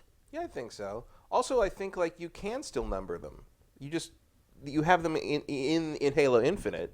Halo Infinite is sort of the environment, the platform, like you said. You can still put Halo 6 on Halo Infinite. Yeah. If you want to keep using it. That's the thing is that I think you're at the point where you don't want to keep numbering the games. Because the numbers, once you get to 6, I feel like you're just sort of in like a weird, like, really? Like it is a little, it does get a little. I mean, it's different with like something like Final Fantasy where they reinvent it every time they make the game. Yeah, that's not happening with Halo. So to speak. And also, like, I feel like Halo 4 and Halo 5, campaign-wise, have poisoned the well a little bit. Like, I don't want to play Halo 6's campaign because I'm like, now what's Halo 5 was a little better, but not a lot. Not much. Like it's you're still sort of lolling about in that problem where it's like, are you gonna tell a story eventually? Because you haven't for 2 games. Like you just sort of sat there and teased the idea of Cortana going crazy, but then nothing really happened. And I just feel like they need to move it forward. They need to, in terms of the story, in terms of the mythos, because that's the thing is like it's easy to forget now that there was a time when Halo was like the most like mystique-driven narrative experience in the industry. It was like crazy to think about. Now it's just all ham-fisted. Now it's just like, well, I hope the multiplayer is good because the story's garbage. It's true. And like, you know, and you forget there's a time when like it was all about like what's going to happen, how are they going to? Oh man, the anticipation for Halo 2. And you had all of Marty O'Donnell's music like setting the tone. Like they've lost that. Well, think about it. They used to name the games after the story. Yeah. I mean, and all the marketing was about the story. What's going to happen? What's going to happen to Chief? What's going to happen to Cortana? And after a while... Finish the fight. Yeah, exactly. Finish the fight. Like the story used to be how they promoted the game, not anymore. Yeah, it used to be finish the fight. Now it's like the fight will last forever. Yeah. The fight will never finish. Yeah. How do you feel about that, though? I mean, are you okay with just Halo becoming a platform? Like, I feel like I lose a little something without this big 3-year build-up to the new Halo that comes out, and then everybody consumes it, and the opinions fly everywhere. Nah. I just don't think as a game as a service you get that same impact. Well, first off, I don't care. As long as I get decent, good content regularly. Personally, I don't care. Second, you and I are going to know well enough. We're going to download it. But what about making money for Microsoft? I think it's fine. Like if all you need to do is run the advertising campaign. Same as you always do, and then like just saturate the damn pop-up thing when everybody turns their Xbox on because that's your main audience. You can bundle. You do some bundles. Do you still sell it as a packaged game? I don't know. Because think about it. We've never had a game as a service where, well, I guess Destiny 1, did it put out disc versions of the... Yeah, I have the disc version of Destiny 1. Okay, so they have done it before then.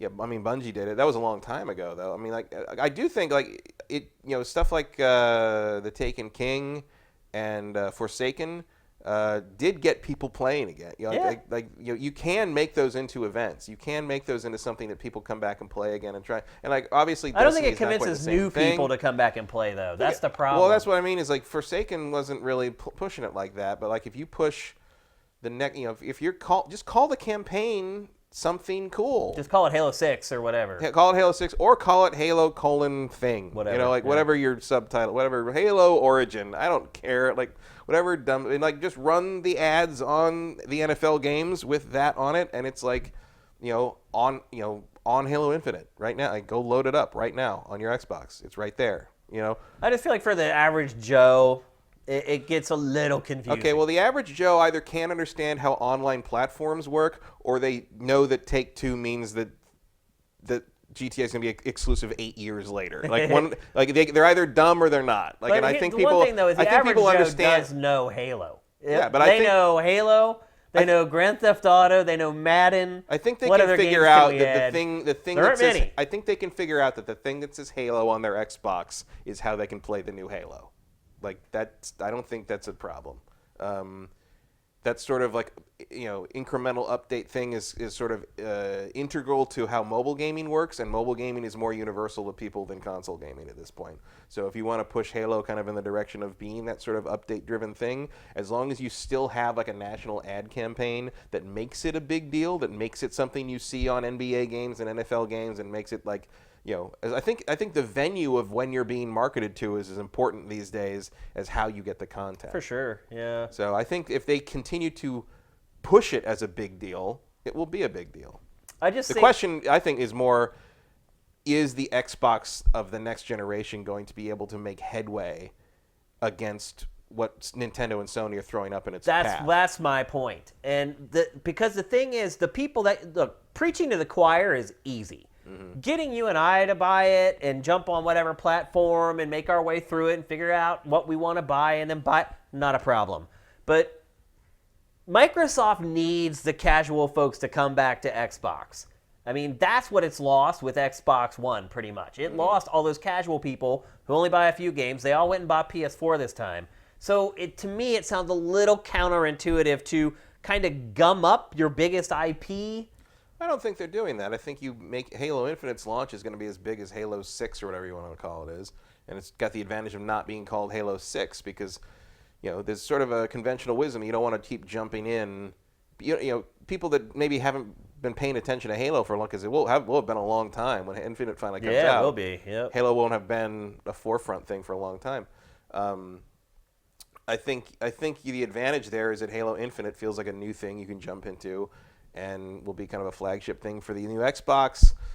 I guarantee you there will be bundles. Of course there will be bundles for every Halo has a bundle now. Halo Infinite will come. I'm sure it'll just be a code, but like that's what they are now. Like Spider-Man. I think Spider-Man's just a code. Yeah. When you got that PS4 Pro. Yep. Isn't it interesting how much they focus on animals in this trailer? I mean, it's obviously going to be an open world game. Obviously. Oh yeah. Without a doubt, and that's going to be a big change for Halo as well. Looks like an open world game that spans multiple worlds. Yeah, it does. Which is, by the way, I know they're not Bungie anymore. It's 343, but there's a pedigree there. Yeah. And that is very much what, like, looking at this stuff reminds me very much of Marathon Infinity, which most people will not know because it was only on Mac. Right. But it was the third Marathon game. And Marathon Infinity was kind of the conclusion of the trilogy. Marathon 2 Durandal ends with like kind of a cliffhanger sort of thing. Marathon Infinity has you jumping through multiple time periods, multiple locations, thousands of years apart in places. You have to kind of piece together what the timeline is. There's moments where you're talking to characters that are in the future and have already met the future version. Things that haven't happened to you in the game yet have already happened to them. So they're referring to things that you don't know about yet because they've met you at another time and the point of the it's one of the most like ridiculous time travel, like recursive loop things I've ever seen in any form of fiction. And Halo Infinite kind of going in that similar direction. Like that's an interesting getting back to the roots idea, both in terms of what Bungie used to do and what where Halo started out, kind of coming out of that Marathon tradition, and also sort of opening up the universe of Halo to be like, we can go anywhere. Yeah. We can do anything we want. We are not constricted by these like weird little stories. It doesn't matter that the Covenant Earth War is over. We could go back to that if we wanted. If we go through this Stargate or whatever, there's a lot of Stargate stuff happening here. It looks like there are those big rings. Uh-huh. You open that up to any kind of possible, and maybe you're not even looking at for a while launching, Halo 7 or whatever. Maybe you're looking at like, this Stargate is active now. Oh, this Stargate is like a whole. It'd be like adding a planet in Destiny, right? Like something like that. You could do that. Like you could easily make Halo that, and get at least some segment of the population excited about it again. And that's not even counting, bringing in the inevitable multiplayer mode that would hopefully be as engaging as any of the best Halo multiplayer modes. That's probably the other big hurdle.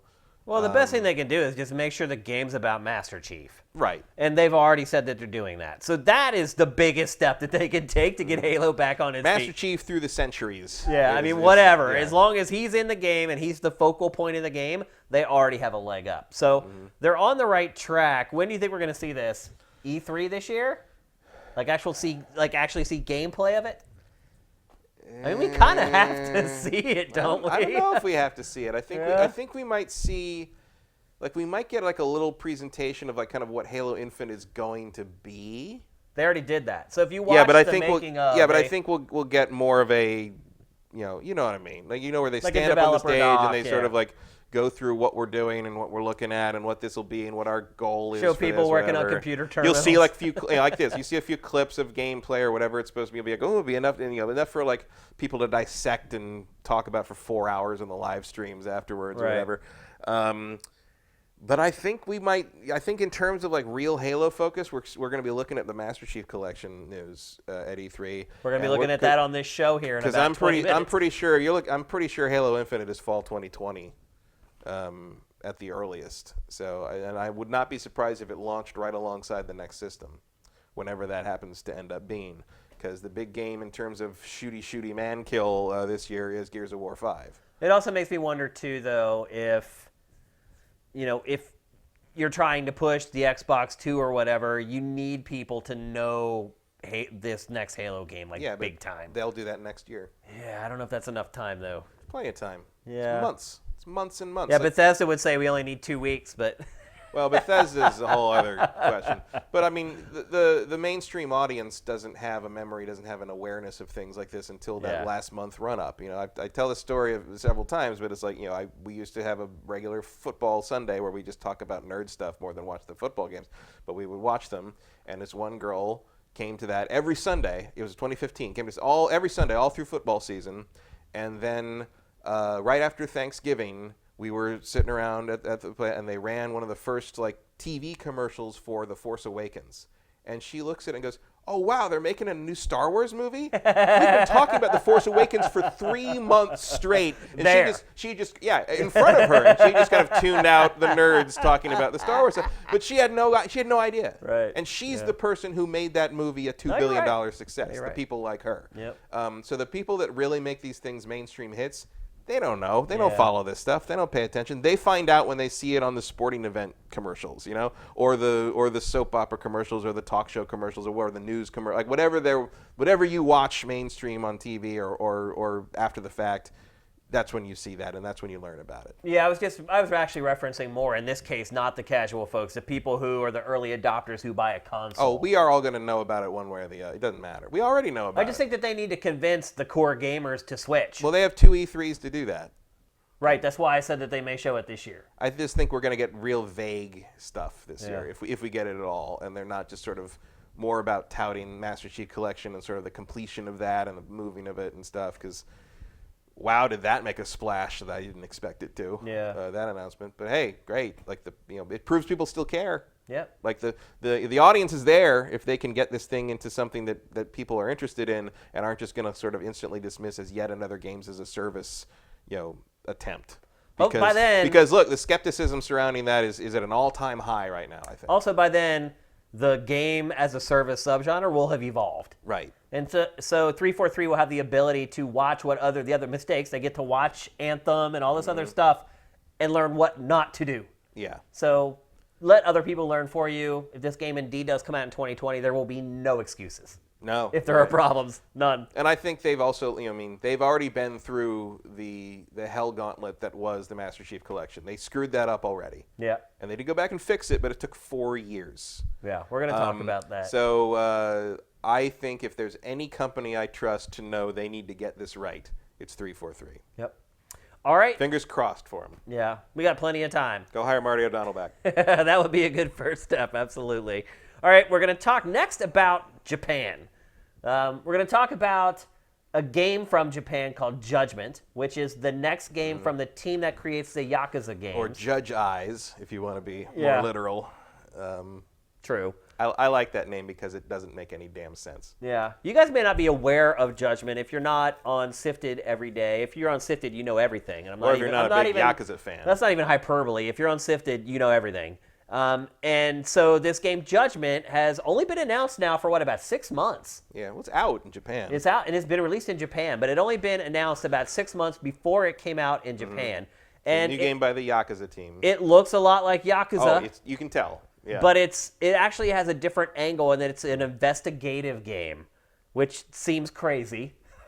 This game does not look like a detective game, but that's exactly what it is. It's been getting good reviews in its initial release in Japan. It's done very well on SIFTD. People are very excited about this. In fact, Yakuza in general is like a big game on SIFTD. I don't know why, but our users just... SIFTD users are pretty hardcore. They are, yeah. And they love it, and they have been eating up Judgment as well. So it came out in Japan, did pretty well, and then this week happened, and things kind of went into flux. And basically what happened this weekend is, and I want to get the guy's name right, although he'll hate me for getting his name right. The guy's name is Pierre Taki, although Pierre is not actually his real name. Yeah, it's a stage name. Yeah. He plays the role of, I can't even pronounce that, Kyohei Hamura? Yeah, Kyohei Hamura. Kyohei Hamura, and he is a captain of one of the crime families in the game. Yeah.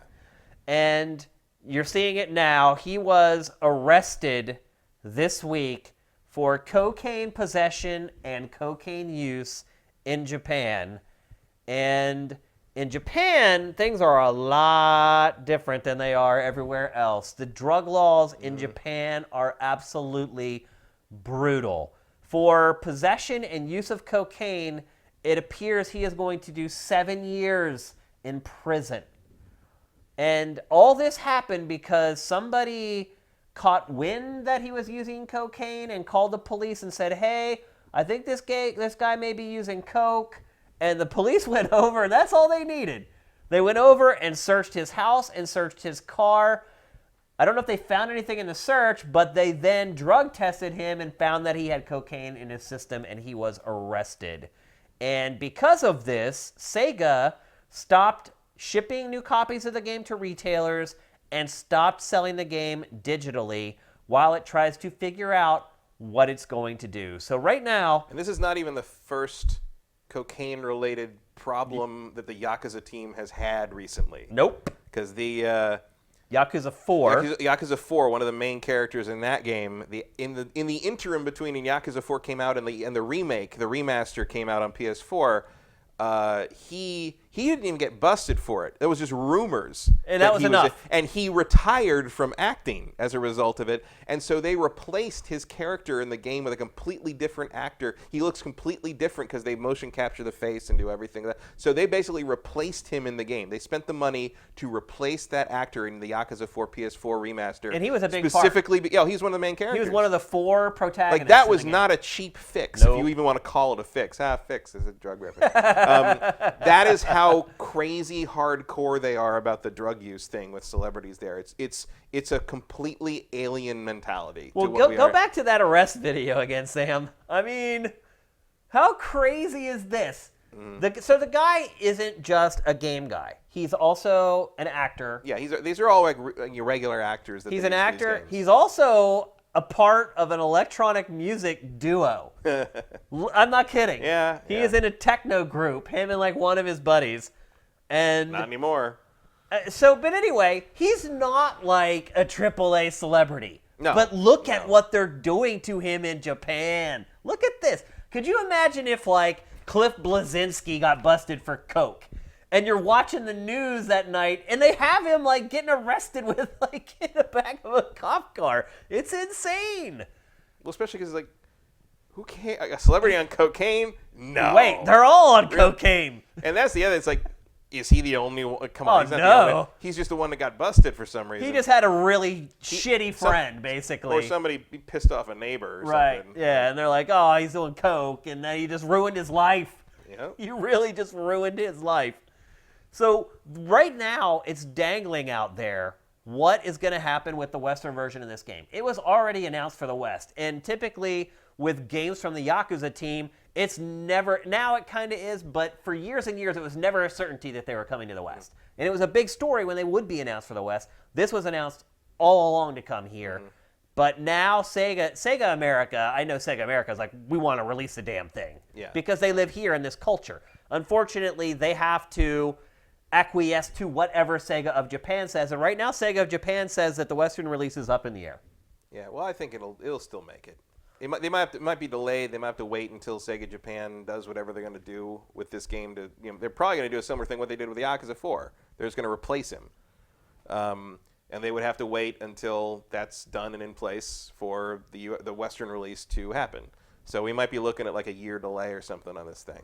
Do you think the version that has him in it from Japan will be a collector's item? Yes, absolutely. So you think people should import that and buy it? If you can get your hands on it, I would. Yeah.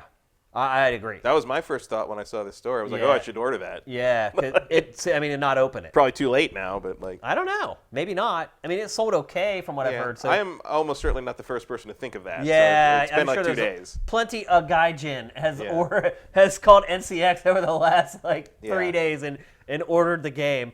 So, I mean, so they're going to swap him out. Is what they're going to do. They're going to replace him. It seems in the game, like almost a certainty. And he was not a huge character in this. No, it's not like what they had to do with Yakuza 4. Right. Well, not I say had to. Like I don't think they had to do this. Like, right. But that's how sensitive it culturally, is. So, it's really bizarre. By the way, people, pro tip: if you ever go to Japan, do not take drugs.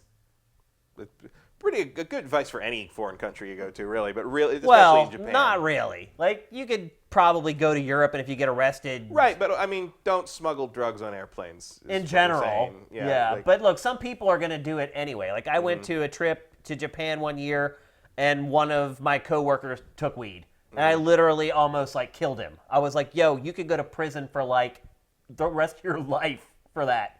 I was like, "Throw it away, get rid of it immediately. Just don't do it." So you're thinking a year from now we may see this in the West? Yeah, unless Sega of America can somehow convince them that America's not going to care. So just let us release it because they're probably already halfway through localizing it or something. I'm sure they're working on it already. I don't know what the relationship between Sega Japan and Sega of America are anymore because there was a time certainly when Sega of America was just you couldn't say anything to Sega Japan. They didn't care. There was no input from Sega of America was required. Thank you very much. Yeah. So I don't know, if Sega of America would even have the voice to say to them, no one over here, A, knows who he is, or B, would care that a celebrity's doing cocaine. So just let us release it and don't worry about it. Even then, Sega of Japan could be like, well, we don't want Japanese people importing it back to Japan to get the original version from the Western version. So we're just going to make sure they're all changed. That could happen. Yeah. I think Sega of America might be able to convince them to just release it as is. It would be nice if they could. I think I would they like to play this could. sooner rather than later, frankly. But I don't know. I nice. just don't know enough about that corporate relationship between those two sides of the company these days. I mean, I believe you. In Japan, they're going to take it off the market. They're going to rework it. They'll re-release it. But I honestly would not be surprised if Sega Japan just look, we get it. It's completely different over there. People aren't vilified and their lives aren't ruined for doing drugs. And 90% of the people who buy it over here are never going to hear that story. They have no clue. They don't know who he is. The only people that are going to know are the people who watch GameFace. Yeah. Ironically, we just ruined it. Yeah. You can blame it all on us. But yeah, I hope they do it that way because I would like to play it sooner. Yeah, absolutely. From a very completely selfish point of view. Yeah, I'm not a gigantic fan of Yakuza games. Yeah, and maybe you could. I mean, once they finish the replacement, but I'm more interested in this one. Once they finish the replacement, maybe they could offer that as an optional download for Western people. If you want, who knows? You pick who plays this role. Why not? And call it the Addict DLC or something. Yeah, but it is pretty crazy to think culturally still how different Japan is from America. Which is fine. I mean, it's their country. They can do whatever they want. I don't think it's fair that someone's going to prison for 7 years for doing cocaine. And that would never fly in America. We'd be broke in a week if we jailed every person that did cocaine. We're more about jailing people for pot. No, you're right. Yeah, but that's all starting to change, and people are getting their sentences commuted and et cetera as the laws change here. But man, that is just brutal. And then to have it publicly... Yeah. I mean, the good news for Japan is that they don't have to... It's a big cultural difference. It is. And the good thing for Japan is that their crime is really low there. So they don't have prisons clogged up with people who have done legitimate crimes. So they can afford to house drug offenders. Unfortunately, in America, we're getting to the point where we can. In fact, a lot of people now don't even go to jail for drug offenses because the prisons are full. So if you have a drug offense in America and it wasn't attached to violence in any way... they just give you probation now. They don't even put you in prison anymore. And now they're in the process of getting, like you said, marijuana offenders out of prison here. And there's also the 3-strike law is now getting shot down. Yeah, there's a lot of movements to basically make things that used to be like imprisonable offenses not, which is one of the reasons the crime rate has gone up in L.A. No, you're right. You're absolutely right. It's no longer a misdemeanor to burglarize a house, pretty much. Yeah, you mean it's not a felony. Yeah. It's not a felony to steal mail anymore either. Yeah, and like they've raised the value limits. Yep. So the cops don't even come. Steal under $1,000, they don't care. Yeah.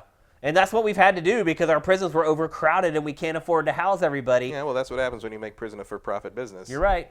And in Japan, it's not that way, so they can continue on this path without having to have any financial considerations. Although there's different issues there where, like Phoenix Wright, while it's absurd, is a parody of the Japanese legal system, which, prosecutors there do have a tendency to pride themselves on their win streaks, which is like, that's not how justice works. But you know what? If you watch, my wife watches all these crime mysteries, unsolved, all this stuff, like, anything where there's a murder and they're trying to figure it out, that stuff's starting to happen here too. I mean, there'll be DAs that they'll have on there. They'll be like, I hadn't lost a case in 12 years, and I prided myself on that, and this was the case that took me down, or whatever. So, but a lot of times, like if you're in that situation, like the DA is picking and choosing. Oh, you're right. To make sure he wins. They have underlings to do the ones they don't think they're going to lose. Good bets, right? Whereas like there's a lot more like win at all costs. And that's true of any prosecutor really, but like. If you read up on like the Japanese like justice system, it's fascinating. Yeah. Like it's a different way. Like the way like when you it's exaggerated in Phoenix, right? But like I have a couple people who have worked in Japan and tangentially to the legal system, and they say like, sure, the guy on the stand being railroaded is probably not a clown who murdered someone with a Power Rangers weapon, but like the whole thing where like. There's like these weird sort of leaps where like you get people to incriminate themselves in weird ways, and like that's all you need. Right. Like not totally fictional. Yeah. So it's a different world. And look, I don't want to tell a country how they should run their country. I don't live there, and the people that do live there should have control over how that stuff is handled. So I'm not saying Japan is wrong or anything like that. It's how they want to run their country. But unfortunately, this is a case where how they're handling their business is affecting us. Mm-hmm. Because there's this game that we want to play that we may not ever get to play, or we're not going to play until a long time. Well, it's also if I'm Sega, I'm like, maybe we should just stop modeling people after real the people. real people. What's the point? Nobody here knows. This can happen. Yeah. And I'm sure they didn't learn their lesson the first time. It's funny. And I'm sure that we'll see like other things this guy's done. Has to be changed as well, like many films he's been in, or like other games he's done. I'm sure there'll be repercussions for other companies on that too. This is the most high profile thing, and the thing that we were looking forward to. Yep. So there you go. Sometimes it's good to live in America. Sometimes it's not. But this is one case where it is. Unless you wanted to play Judgment. Right. Good point. All right. We've been teasing this now for the last 30 minutes, and we're going to talk about it now. We're going to talk about Halo the Master Chief Collection finally coming to PC. But it's not just coming to PC. There's a special edition, which is Halo Reach. Yes. That's a pretty big deal. Yeah. It's highly requested. I think one of the better Halos. Would have been one of my picks to add to the collection. It's going to cost extra. Yeah, so the Master Chief Collection has everything up to Halo 4. Yeah. Minus the offshoots. No, it includes... does it include ODST? ODST, yeah. Oh, it does. I wasn't aware of that. Adding Reach makes Master Chief Collection has everything except 5. Okay. Which is fine, because who gives a shit? Well, I mean, you can say that about 4 as well. True, but 5 is better than 4. But 5 is on Xbox One already. Right, it's too new. They can't roll it into that collection. I bet they will eventually, but once I bet Infinite launches, 5 gets moved into Master Chief Collection, so you've got the history one and the current one. That's what I bet they'll do. What the hell took so long for this to happen? Well, part of it was because it took them 4 years to fix the Master Chief Collection. Meaning nothing worked right. Meaning you had weird crashes, you had save problems, your matchmaking didn't work, all the online stuff was borked beyond recognition. And when people would ask 343, what the hell is going on, it was basically, really, really simplified. they had a bunch of different people make this thing, and none of it really ever came together. And when 343 kind of took it upon themselves to try to fix everything, they realized that, and I don't know how this works or why it's this way or what the tech behind it is, but basically the explanation given by people who I believe, that interact with the community and I don't think are lying, including Frank O'Connor, was the Xbox One OS has to have changes to the back end made before we can fix a bunch of this stuff. And that's about as much detail as I know on it.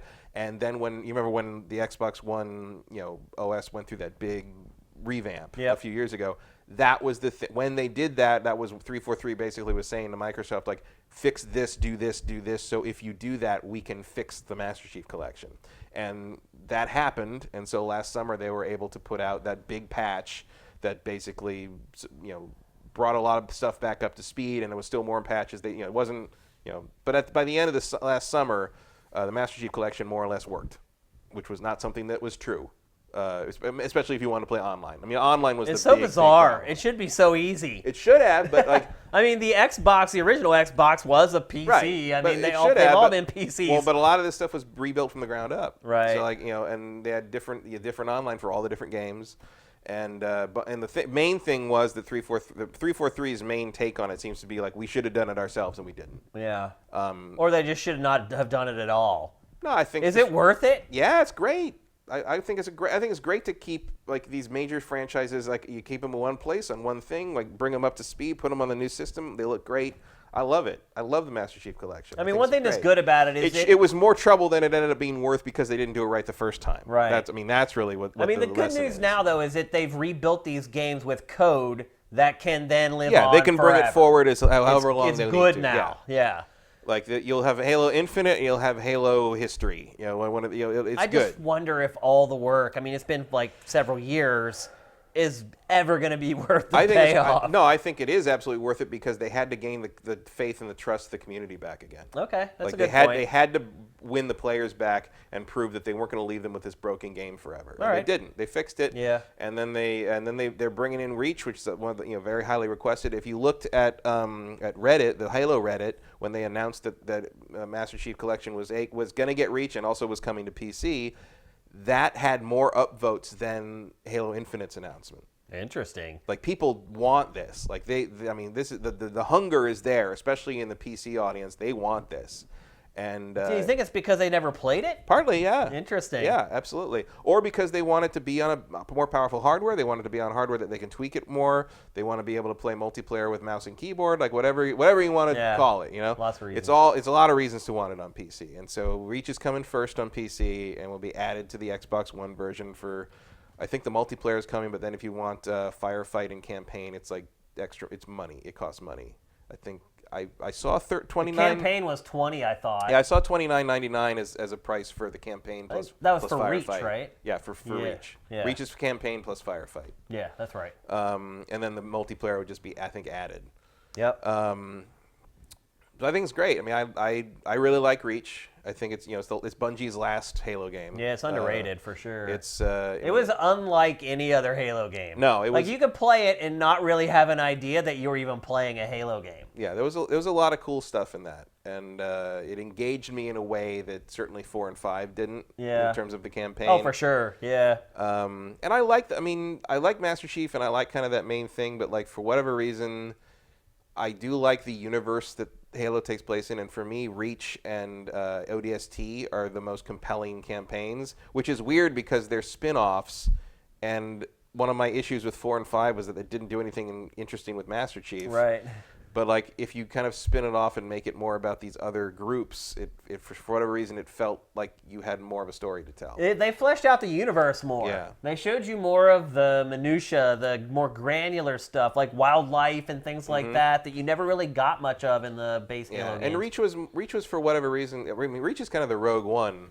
Yeah, of that's Halo, a good way to put it. Where you sort of see how everything leads up to the opening scene of Halo 1, which basically starts in the middle of stuff. Right. It's a very in which people didn't realize. Most people don't realize. Well, you understand it when they jump in and they're they're in the middle of the fight and Cortana's talking about we got away, wake the Master Chief up, I'm happy with 4 or 5 kills and all that. You clearly this thing's going on, and you're like, where did you come from? They do actually mention Reach in that first scene. Do they? Yeah, they say something. We got out of Reach barely with its skin of our teeth or something. Oh wow. Which then later you'd only know that that's what they're referring to if you'd read the books that came out, because which I did. Reach is more or less. There was a book trilogy, and I think Fall of Reach was the prequel to Halo 1 in the novel series, and so Halo Reach is in part based on kind of what that set up. And I think it's pretty good. I think it's pretty effective in terms of fleshing out like where the Spartan program came from and what that like kind of what the Covenant glassing a planet looks like. And even though you sort of knew how it was going to end, it was sort of a foregone tragedy. I think they did it pretty well. Sort of that last run to like get Master Chief to the Pillar of Autumn and all that, or get to Cortana. I think get Cortana to them. It's a good game. I will happily. I don't think anyone's going to debate you on that one. I will happily pay a fee to play it in 4K 60 frames a second. Yep. And so getting this code up to scratch with modern times, I think pays dividends for what appears to be Microsoft's really big play in its next initiative, which is Xbox everywhere. Yeah. So this week... Because it really is worth noting that most of these Halo games have never been on PC. Right, in any absolutely. form. But now that you have that code, like, conceivably it could ultimately end up on mobile someday or any other platform. It'll be much easier to port that code to other platforms now that you've got it up to that. Well, this probably ties in with that thing from a while ago where people were seeing that like Xbox One games were running natively on Windows. If you like put the disc in and all that stuff. That Xbox Live is launching for iOS and Android. This week... Where's the Switch version? Yeah, Microsoft, exactly. Microsoft also released this week the wireless display app, which basically turns your Xbox One into a Steam Link. Did you know that? No, I didn't see that. Yeah, so now you don't need a Steam Link anymore. You can now use your Xbox to stream from your PC. You just have to download the app and off you go, which is huge. But again, it's all a part of Microsoft's bigger initiative to make sure that its content that it owns can get out to as many people on as many platforms as possible. And I don't really see either of the other big three doing this. Sony, this is obviously not Sony. Sony doesn't even want cross-platform play. Well, also this is a unique advantage Microsoft has because of being so tied into the PC, PC environment. Just in general, just about everyone has Microsoft as their OS. Other than the Linux fans. But what would you need Xbox Live on your mobile phone for, unless you're going to ultimately be able to play games through Xbox Live on your phone? That would seem to be the basis of it. It's coming. Yeah. I mean, it's smart. Microsoft, Yeah. Or they might also be moving into like mobile stuff. It's true. Yeah. And just sort of all part and parcel. I mean, I'm sure it could be both, obviously. Yeah. It probably is both, frankly. But like Microsoft is starting to have the depth, it's starting to have a bench deep enough to like do some mobile stuff that would be Xbox Live exclusive maybe on your phone. You look at Halo 1, 2, and probably 3, you could run those on a mobile phone right now, probably. You could also run like something like Spartan Ops. Yep, absolutely. Which always felt like a dry run for something that never really happened. Yeah. But like maybe they could go back to that. I mean, imagine if they put out the original Halo trilogy on iOS and Android. Yeah. That makes a lot of money. That will make a ton of money. So Microsoft, I think, is doing a pretty good job of lining itself up here for the next 10 to 15 years. It bought all the developers. It's basically becoming platform agnostic. Like it also might be kind of like, part and parcel of thinking ahead about, okay, so when the time comes to cash in on this whole nostalgia boom that's inevitable for Minecraft, right? How do we push that to everybody? Yep. And if that infrastructure, what we're looking at here, is in place, that's how it's you ready do to it. rumble. It's right there. Yeah. Because Minecraft, you basically have an entire audience hostage. Oh, yeah, absolutely. There's nothing else like it. I mean, other games have tried. Yeah. I mean, there's been dozens of clones, but none of them have managed to even take it down a notch. Minecraft is a clone. Yeah, I guess it is, actually. Infiniminer was the original. Right, yeah. But Minecraft's the one that hit. It was, yeah. It was the one that iterated in the right ways, I guess, to ultimately make it a success. So,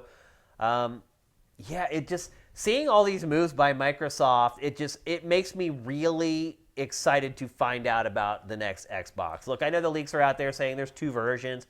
Probably true. We don't know 100% if that's true, but it looks like it's heading that way. But it just seems like Microsoft's reliance on its own hardware could just be completely gone after Xbox 2. Like, well, it's going to be interesting. It just wants people to buy the content. Well, it's going to be interesting because Microsoft is at its most interesting when it has nothing to lose. Yeah. And that's definitely where they are right now. Yeah, for sure. It's just interesting how you can watch something like this Master Chief Collection for PC, but you can see the broader strategy in it, and you can see what the long play is for Microsoft and how things like this tie into it. Yeah, and I think it's... Well, I mean, it's a more exciting long play than... Because I think you could see the long play in what they tried to do as this gen was starting to turn over. When everybody rejected it. But it's just something nobody wanted. Right. Whereas, whereas this long play feels like it's much more in line with kind of like the public appetite. Yep, absolutely. So, will it be enough? I don't know. But it's certainly a more interesting trick than anything Sony's doing right now. So just like I said, content is king. Content is king. So sure, you can have content, but if it's not content that people want to consume, then it doesn't do you a whole lot of good. Crackdown. Right. And that's what I'm saying. Like, okay, so you have all these studios, but they still have to make games that people want to play. Yeah, well, we're about to see. I'm sure we'll see a little bit of Infinite at E3, but I would predict that this E3 for Microsoft is mostly, hey, last year we told you we bought all these people. This year we're going to show you what they're doing. Yeah. So, like, that to me is like, we're going to get a really good idea if Microsoft is on that right track or not, I think, this E3. Because we're going to be able to see what they've got these new acquisitions doing, and we're going to be able to say, like, oh, that's not going to work. Or we're like, that's something that people want to play. That's something I want to play. That's something I don't want to play, but I can see why other people would want to play. Like we'll see how they're playing to the strengths of these new companies they acquired, and whether we think that they're doing a wise thing with them, because that's the next step in this plan. It's like, yes, that infrastructure thing is exciting, but doesn't matter if the thing coming through it isn't exciting, then you lose all that momentum. It's all pointless. Yeah. Yep. All right, let's move on to our last topic of this week's episode. We're going to talk about The Division 2, a game that all of you need to decide whether you want to buy it or not within the next 2 hours. Yeah. And we're here to let you know whether or not you should. I have been playing the game for the last 4 days. I had played the beta for an entire weekend. At this point, I have put a lot of hours into The Division 2. And the one thing I would say right off the bat is that the beta was really good. I mean, I talked about it on the show, that I enjoyed it. But what I've realized now that I'm playing the final version of the game is that beta was really good. Like, it was up to scratch. Like, it was like the final retail product. Well, I mean, the beta of the first one convinced me to buy the game. Yeah. Like, it was not on my radar at all. And I played that beta. I'm like, I had a really good time playing that. I'm going to buy this game. Like that. So if there's one thing the Division does well, it's demoing itself. Yep. Well, the final version provides a lot more context to everything. The beta just started off, they're like, get to the White House and defend the White House. Well, the game starts out, there's like a prologue or an epilogue? Prologue. Epilogue's at the end. Yeah, there's a prologue that kind of explains your character and his role in this. And basically, you're a ringer. That you're called into Washington, D.C. because the shit's hit the fan, and you have a reputation for cleaning up the shit. And so they call you in. You come into D.C. The city's being taken over. There's like 5 different factions. So it's a continuation of the same plague thing from the first game? Like, it's just moved south. Yeah, I mean, to be honest with you, the story in this game is not all that important. It's like, it's the plague, and they talk about, the plague may strike up again, or it may go back out to the public. They talk about it constantly. But really, you're just fighting for control of Washington, D.C. from all these gangs that have taken it over and are raping and pillaging anyone who hasn't... So it's a documentary. Yeah. Well, no, if it was a documentary about D.C., there would be a lot more murder. Yeah. Because D.C. is the murder capital of the United States, which I know a lot of people may not believe if they drive through it. But I was talking about Congress. Okay. Well, there's a triple entendre then, I guess. But basically, you start out at the White House. It's your first safe house. and you just start spreading out. And there's neighborhoods and regions that are held by different gangs. And one thing I do like about this game, we were talking earlier about From Software and some of its games you can get in over your head. You can do that in this game, but you know you're doing it before you do it. Whereas you can just stumble down the wrong path in a From Software game and end up wiped out with like one slash of a sword.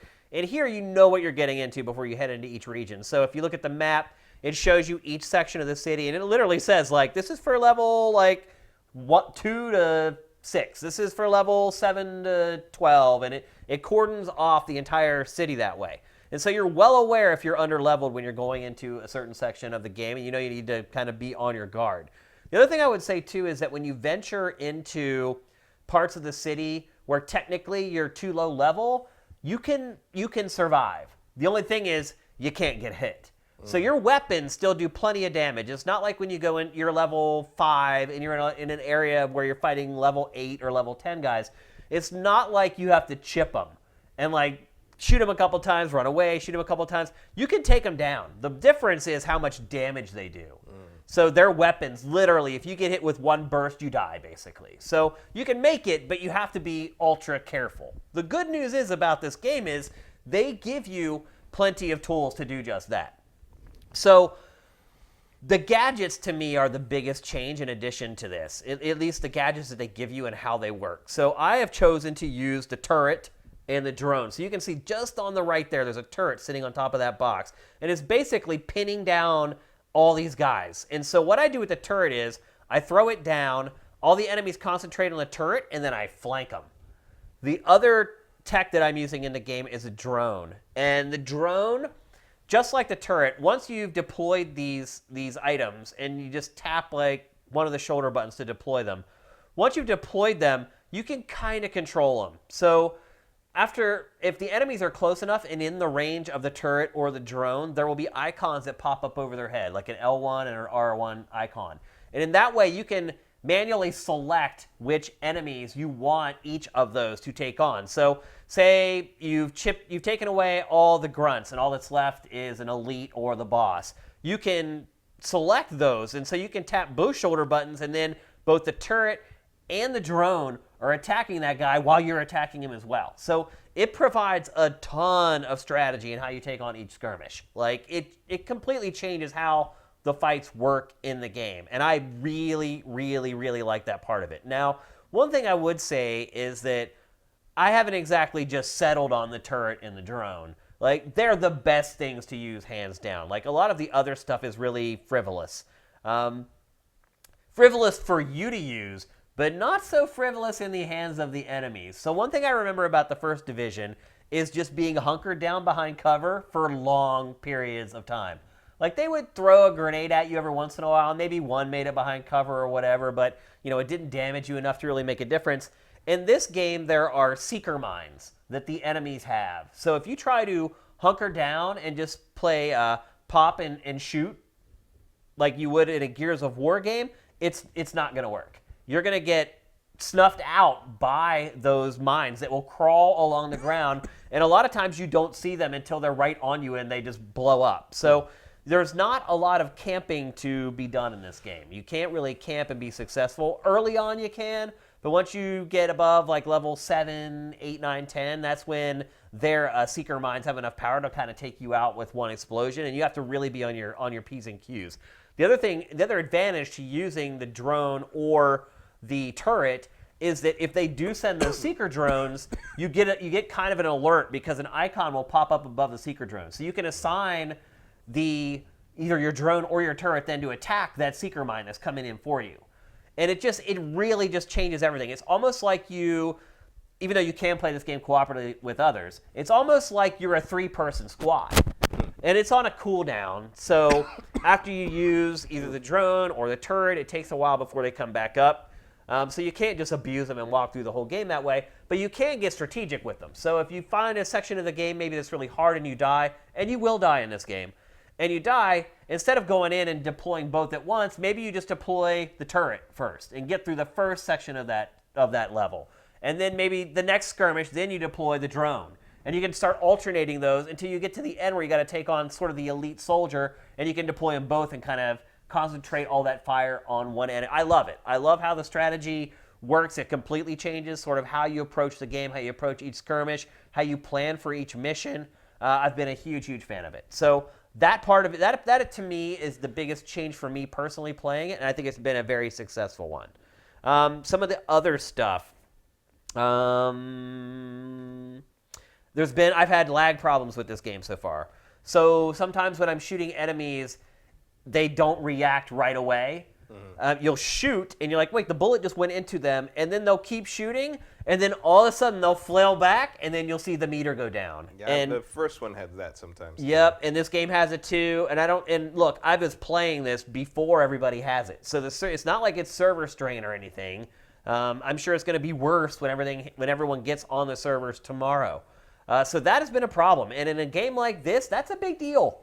Yeah. I mean, that's why the health meters are up there, so you know. And again, when you're using these other devices to help in these skirmishes, a lot of how you assign one of your gadgets to do something is based upon the health left on enemies. I can't tell you how many times in this game I thought I killed an enemy and he had like 1 speck of health left. And then went and hid behind a box, and then I went on and started attacking other enemies in the room, and all of a sudden he comes up from behind me and shoots me with a shotgun in the back and kills me just like that. And you can die very easy in this. If you get surrounded, you're dead. That's just pretty much the bottom line. Leveling is really slow. So most games, your first 5 levels, you get those within like an hour or 2 of playing the game. It took me an hour just to get to level 2. Wow. Yep, just to get that first level. If I remember the first one, you were like level 3 or 4 by the time you finished the tutorial stuff. Yeah, it takes a long time to gain levels in this because you only get a ton of XP for completing the main missions. Like any of the side stuff you do, and there's tons of emergent stuff in this game, which is also a big upgrade over the last one. For instance, I was just walking down the street, and I just stumbled upon a group of people, and they're like, hey, we're going to find water. You want to come with us? And you can join up right on the street right there and go with them on a quest for water. Another part of the game, I was out in the street and I could hear like this loudspeaker just blaring like this propaganda crap. And I get close enough to it, and sure enough, the gang in that area had taken over that loudspeaker and it started sending their own messages out through the loudspeaker. So I pressed the button and it's like, uh-oh, they know that you did this, they're coming. And then instantly there's like a little horde mode that's set up where you have to defend the speaker while the enemies flood in to try to change the speaker back to how they were controlling it. So there's plenty of emergent stuff, but you just don't get much experience for doing it. Like, literally, it's just like a pittance, which after I had played the game for a while, I just started running past them. Like, whenever, like, hey, here's this thing you could do, I'm like, just later. It's not worth it. I'd rather go complete a main mission where I can actually level up by completing it. So the side stuff in this game does not reward you particularly well. And really, the only time you ever level up is after you complete one of the main missions in the game. And early on in the game, they force you to complete the small stuff because they only give you a couple main missions in the area where you can conceivably survive skirmishes. And then the next one is in the area where it's like 5 levels ahead of you. So you're basically forced to kind of go on a scavenger hunt and complete a lot of these side missions. There are control points that you come across. They're not like a forge or anything. They're just little like street corners or whatever that have been taken over by the enemy. And you can take those over, and then once you take those over, you can start giving that control point resources, and then those resources feed into the other settlements that you've already captured, and it helps them produce more. So all the systems kind of tie in together with each other, which is cool, and it makes sense, and it kind of motivates you to keep using each one of them because you know it kind of pays dividends somewhere else. Does any of this sound all that different to you, though, from the first Division? Not tremendously. At least after, like, the 20th patch and all the expansions and everything and all the DLC had come out. Not really. It's not that much different. I mean, and that's probably what I would say to people is, if you played the Division 1 and you played it like me and you played it for 30 hours, you finished the main campaign and then fiddled around with some other stuff, you'll probably see a much bigger difference in this game. If you're someone who's stuck with the first Division through all of it, through all the updates, through all the DLC, through all the tweaks, through all the changes, I think those are the type of people who are going to not be struck by the changes as much. Another criticism I have about this game is up-close combat is just a total train wreck. So if they That's get also similar. Yep. If they get anywhere near you, it's just a total freak out. You're just like, run away, run away. And like I said, typically like 1 or 2 good bursts of fire, you die. And they use melee a lot. Like they'll just come running at you with like a blackjack or whatever and like try to strike you. Typically, you're able to deal with them before they get to you, but not always. And anytime things get close, anytime they're trying to melee, it just gets really messy and awkward. And I usually just run away and try to get cover and then spin around. The way the health works in the game, you have a rebounding health meter. But if you see above my character there, you'll see the orange meter, that's the health meter. And then above that is your armor. The white sort of segmented part is the armor. And the armor is basically the health in the game. So you get armor kits, and then you have to hold right on the D-pad to use the armor kits, and it takes a while. So there's plenty of moments in this game where you're literally holding on by like a speck of health, and you're trying to use that armor kit in time, and there you can hear the footsteps coming, and the heart starts beating real hard. And it definitely gets you charged up while you're playing in that way. Loot, obviously a big part of any game as a service. Definitely a big part of the Division 2. You're seeing anytime the big enemies go down, you can loot their bodies, but you can't loot the body of every enemy. So it's not one of those games where after every skirmish you're walking around looting every single enemies. It's very specific enemies. Some enemies will drop like an item, like an armor pack or ammo or whatever, and then some will be completely lootable, but those are usually only the elites or the primary character that you needed to kill on that particular mission. The HUD. So the HUD is like a disaster. It has icons for everything, and so I highly recommend when you first boot up the game, go into the settings and turn some stuff off. The first thing I would turn off is the mantling icon. So an icon will pop up in front of any object that you can mantle over. Which is most objects. Every object. It's a cover-based game. Turn it off because what it does is the objects that you can loot in this game are not obvious. They do have a very faint kind of shimmer to them if you stand still and look at them for a while. But if you scan a room, you'll never pick up on them. So the way you pick up on them is by running past them and having the icon pop up. But if you have that mantling icon, you'll never notice it because literally there's just icons just littered all over the place. So the first thing I highly recommend doing is turning off the mantling icons. You know what items you can climb over. You know what items you can take cover behind. It's really pointless, and it just junks up the HUD. As far as stuff that you can upgrade and improve, there are skills, and that's the gear that I was talking about earlier. The turrets, the drones, the seeker mines. There's like a lot of it, too, is for like buffs and things like that, or health recovery. Like there's a mine that you can throw that sends out these little mini robots that heals everybody that's playing with you and you. There's another one that you can throw that refills ammo and things like that, which again is why I ended up settling on using the turret and the drone. Depending on how you play, you may change your opinion on that. And then the other thing that you're constantly leveling up are perks, and they're basically your buffs. The one that I keep leveling up is the armor kits, because it's basically extra lives, and they're cheap. So both the skills and the perks are leveled up using the same items, and they're called SHD tech points. And those you get those when you finish a mission. You'll get a few, and then you can find caches hidden around the environment. And once you have completed a main mission in an area, the tech things will pop on the map. And then it's just a matter of just tracking them down on the map, finding them, and adding them. The one thing I don't like about both the skills and the perks and how they're improved is you have to go back to the base of operations to the quartermaster to use them. So out in the field, you can't just be like, I have 15 tech points. Let's go into the tech tree and add some skills and add some buffs. You have to go back to, and in this case, the White House, because that's your base of operations when you first start. You have to go back to the White House to use those with the quartermaster, or you can't do anything with them, which is a little weird in 2019, I think. Gunplay feels good, not amazing.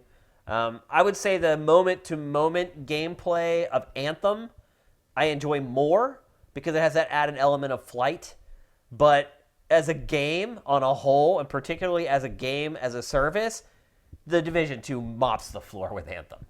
It's so much more polished. Everything makes so much more sense. You can see that they've already gone through all this. Mm-hmm. They've already done their Anthem. They're on Anthem 2 now, and you can see the difference. Everything's very polished. There's hardly any load times, despite the fact in this game that you often go into indoor environments. Now, there are a few cases where you go through a door and there's a short load that happens, but unlike in Anthem, when you're outdoors and you go indoors, there's not some weird load, so it loads up the indoor environment. Those actual environments are being rendered at all time in the open world. Now, that is at the detriment of the visuals. The game looks good most of the time, and obviously you're seeing this footage here that was captured on PS4 Pro with super sampling, but the game has problems, and we're seeing a lot of games like this at this point. Like, they're just trying to do too much with the engine, so there's lots of LOD issues. Literally, there are cinematics where, like, one of the characters will point to a map, and he puts his finger on the map, and it's blank, and then what's supposed to be on the map appears.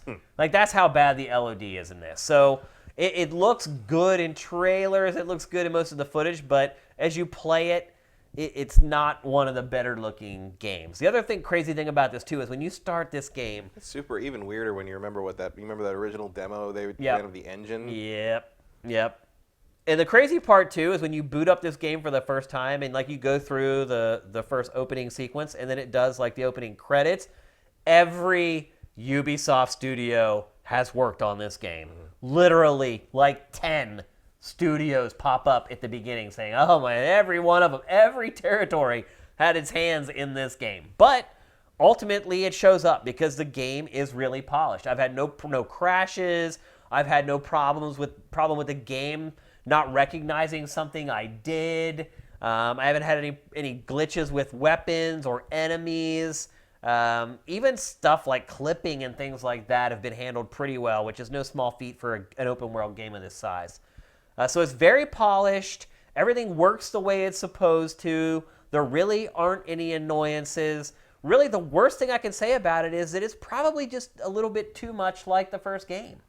If you already got your fill of The Division from the first one, it's hard for me to recommend buying this. It's obviously a new setting, and there are some tweaks, a lot of which I've already talked about.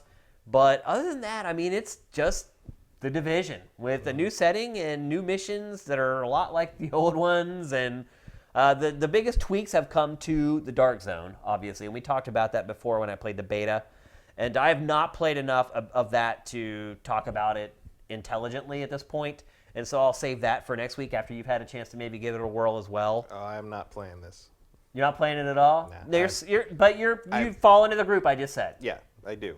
I played The Division for 100 and something hours, and I have zero interest in this. It just looks like the same thing I've already done. It is for 100 hours. Yeah, I mean, but it's more polished, and it's like at that final state out of the gate. Whereas it took the first Division months or even a year to kind of get to where it is. This is like that on day one. But I'm really enjoying playing it. Like, I'm hooked on the game. I really didn't think I would. Ubisoft sent it to me, and I'm like, I'll probably play this for 4 or 5 hours, enough so I can talk about it on the show, and I'm hooked on it. I'm fully engaged. And again, I only played the first one until basically the single player had ended. So, I didn't play it as long as you did, and I didn't reach kind of that critical burnout point with it. Yeah, looking at it just sort of makes me feel nauseous. like that nauseous when you ate something, too much of something. Right. It's like, it's not that I don't like chocolate, I've just had enough chocolate. Yeah. That's how I feel about this game. But I would say people who did not buy the first Division because they read the reviews and they listened to you on GameFace or listened to both of us on GameFace, I think this one you should dive in. If you like games as a service, if you like these types of games, you should dive in.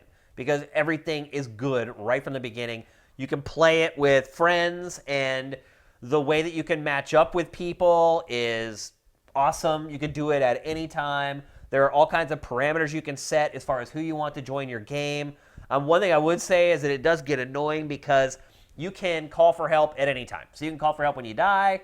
You can call for help if you just are like, okay, this section of the game is hard and I want help. You can hit a button and just call people in randomly from the internet, which is awesome if you're the person playing. Don't worry, sir. I'm from the internet. Yeah. The problem is if you're not interested in playing with other people, you get alerts constantly. Literally, like every 60 seconds, you get someone needs help. Try to go and join it. Like, just over and over and over again. It almost brought me to the point where I just wanted to turn off the connectivity altogether because it got that annoying. A lot of UB games seem to do that. Are a little too aggressive with the connection stuff. And I get it. I mean, they want it Watch to Dogs be easy. 2 was like that. Yeah, too. they want it to be easy. It gets annoying. So I would probably also recommend, if you don't plan on wanting to play this, and I did play a lot of this by myself, by the way. The game is balanced very, very well, so that you can go in and play it by yourself with your gadgets, and you can make it through the game fine. It's very well. The difficulty is perfect. Like I said, you can go into areas that you shouldn't be in, but even in those areas, you can survive if you're good and you're very careful. But if you play in the levels that you're supposed to be in that are equal to your level, the difficulty is just right on the money, man. Like, it's just tough enough that it's fun and engaging and it challenges you, but it's not so hard that you're like, F this game, I don't want to play this game. So maybe that's something that they learned from all the iterations of the first one, I don't know, but they seem to have knocked that out of the park right out of the gate. Do not play this game for the story. If you're someone on SIFTD who has story cranked up to 10 on your eval ratings, this is not for you. This is not a story-driven game. Most of the cinematics are just basically there to tell you why you should keep playing. It's not that they're interesting or there's some intricate like plot going on behind the surface about the outbreak, or you are technically trying to get the cure for the outbreak. That's kind of the big goal. And because you need to find an official, because they're the only ones who are going to have access to it, you have to ultimately find an official who can get you to it. That's kind of the overarching plot.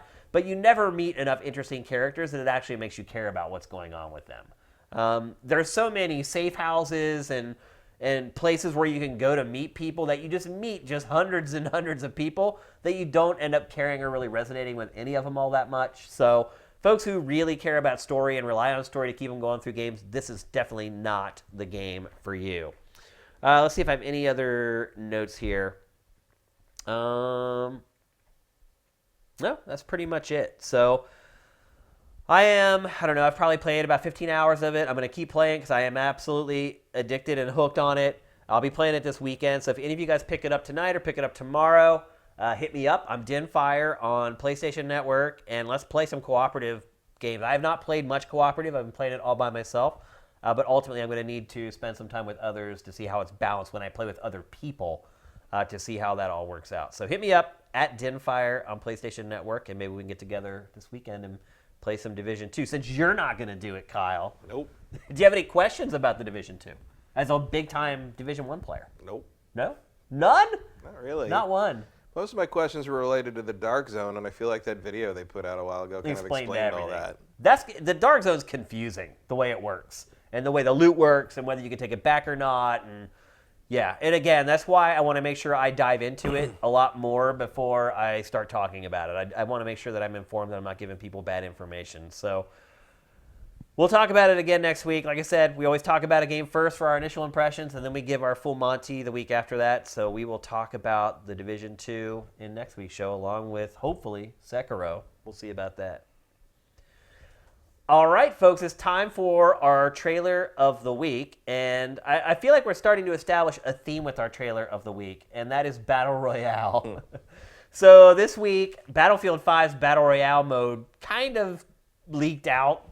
There was like this grainy trailer that came out that was like a tutorial trailer that really did kind of spill the beans on everything. And then it was followed a few days later by this trailer, which is the debut trailer for Firestorm. Is that what it's called? Yeah, it sounds right. Yeah. That is what it's called. Battlefield 5 Firestorm, which is its Battle Royale mode. Let's check it out.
So, Matt, do you think that there's room for another Battle Royale game? Because I'll be perfectly honest with you.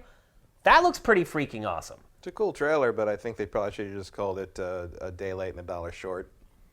Because Apex won. You think it's too late? Even with a game that has like crazy vehicles like that. Battlefield 5 costs money. Yes, it doesn't matter. Yeah. Doesn't It looks awesome though, doesn't it? It looks cool. Yeah. I like the impressed firestorm. with I like it. the firestorm effect. I like that they're Yeah, using it raises the area. Like if you're outside that circle, you're dead. Yeah, Like, it's it using just burns the- you alive. He's using the frostbite engine well to like Yeah. destroy everything. I mean, it's a cool way to do it, but it's like costs money. Yeah, And it's not I mean, free. I mean, I'm sure there'll be players, but like on the the critical mass of Apex is it's actually kind of funny to think that now Respawn kind of gets its revenge on Battlefield from Battlefield sort of cannibalized Oh, Titanfall yeah? 2, and now Apex Legends sort of Cannibalizing it. ate Firestorm's lunch a little bit. Yep. I mean, this one definitely has it's interesting to me in the sense that it's got the vehicles and the Firestorm aspect and stuff. That's cool, but like it's probably gonna be something I'll play because I do have Battlefield 5, but. In terms of something that would have the critical mass that we're talking about to make it, a Fortnite or an Apex Legends, nah, it seems like you have to be free to play for that. Yeah. So, I'm not saying it's going to be a failure, but I feel like Battlefield 5's ship sailed already, and apparently 7.2 million ships sailing was not enough ships for EA. Apparently. First of all, you guys are learning. You guys waited until the end of the show to subscribe via Twitch Prime, so thank you very much. And now I can thank you in person. Gohan Rage, thank you for subscribing. Damn Towel Man, thank you for subscribing. Ultimate Villain, thank you for subscribing. Anybody else? All right, those are the three at the end. So thank you guys, appreciate it. And thanks for waiting till the end so we can recognize you guys on the actual show instead of after the fact. You guys also have loaded up the chat with some questions. Let's get to them. Here's one from Damp Towel Man. What do you think about DMC5 having slightly less nudity on Western PS4s than any other version? I wasn't aware of that. Yeah, there's a scene where like Dante, I think it's Dante, carries his mother. Is it? Or it's who's younger than carries his naked woman basically at some point, and she's naked so you can see her naked butt.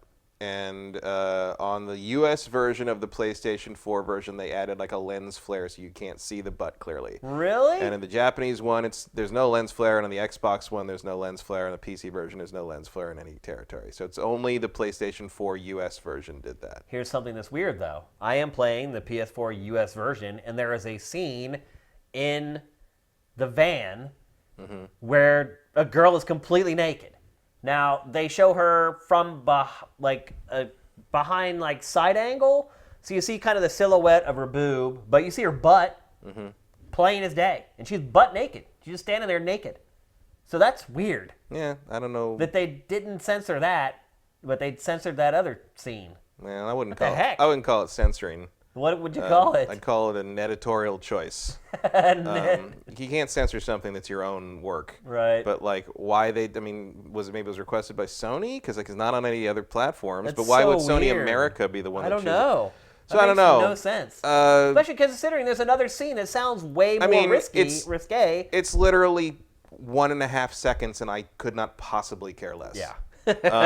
Is the actual answer. Yeah, but I don't really care about nudity in But games, it is weird. Like it's weird. It's Yeah. weird that it's only one version. It's weird that it's only one territory from the same company. Yep. Same company being Sony because it's a PlayStation thing.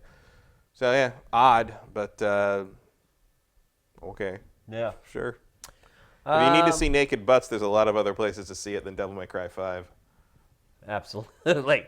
From W. Matthew, with Borderlands 3 almost a guarantee reveal for PAX, what do you want to see from it? I want even more abilities for each class. PS Borderlands 2 is still the best loot shooter. Yes, better than both Destinies. Yeah, I don't know about that.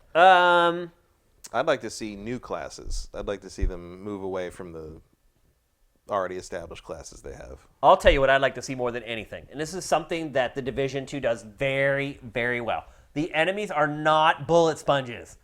Even if you're taking on an enemy that's like several levels higher than you, if you target your shots well, you can drop them in a couple bursts.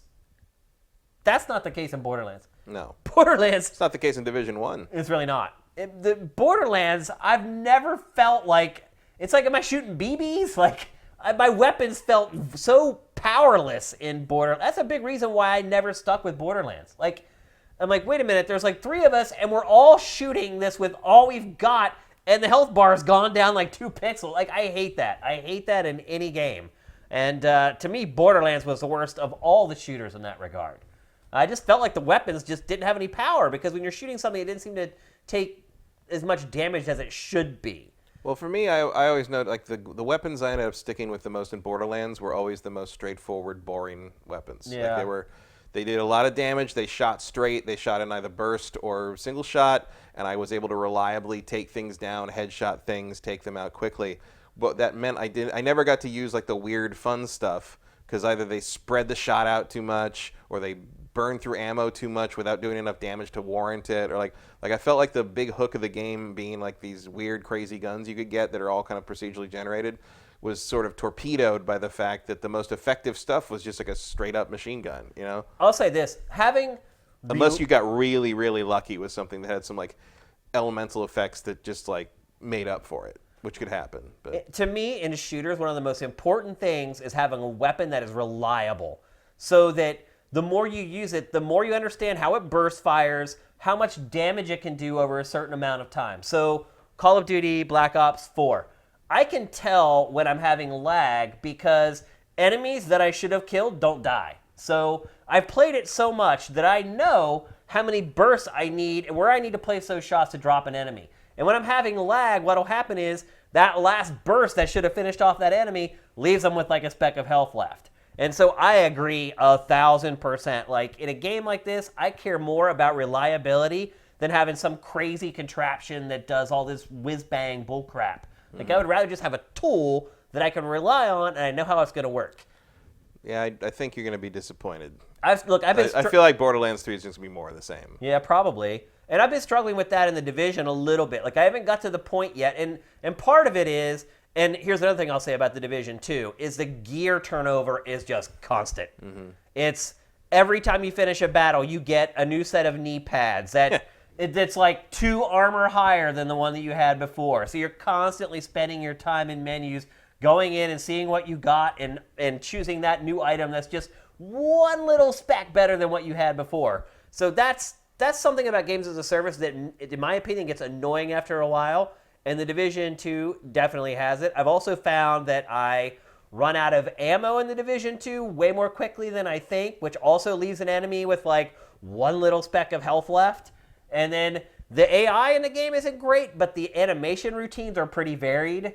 So it's hard to predict what enemies are going to do. So if you leave an enemy with one little speck left, once they're like spooked and they're running around like kind of for their life, it's very hard to hit them that last time.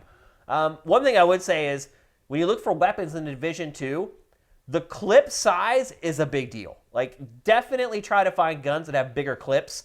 And in fact, I would take a gun with a bigger clip over a gun that has more power any day of the week.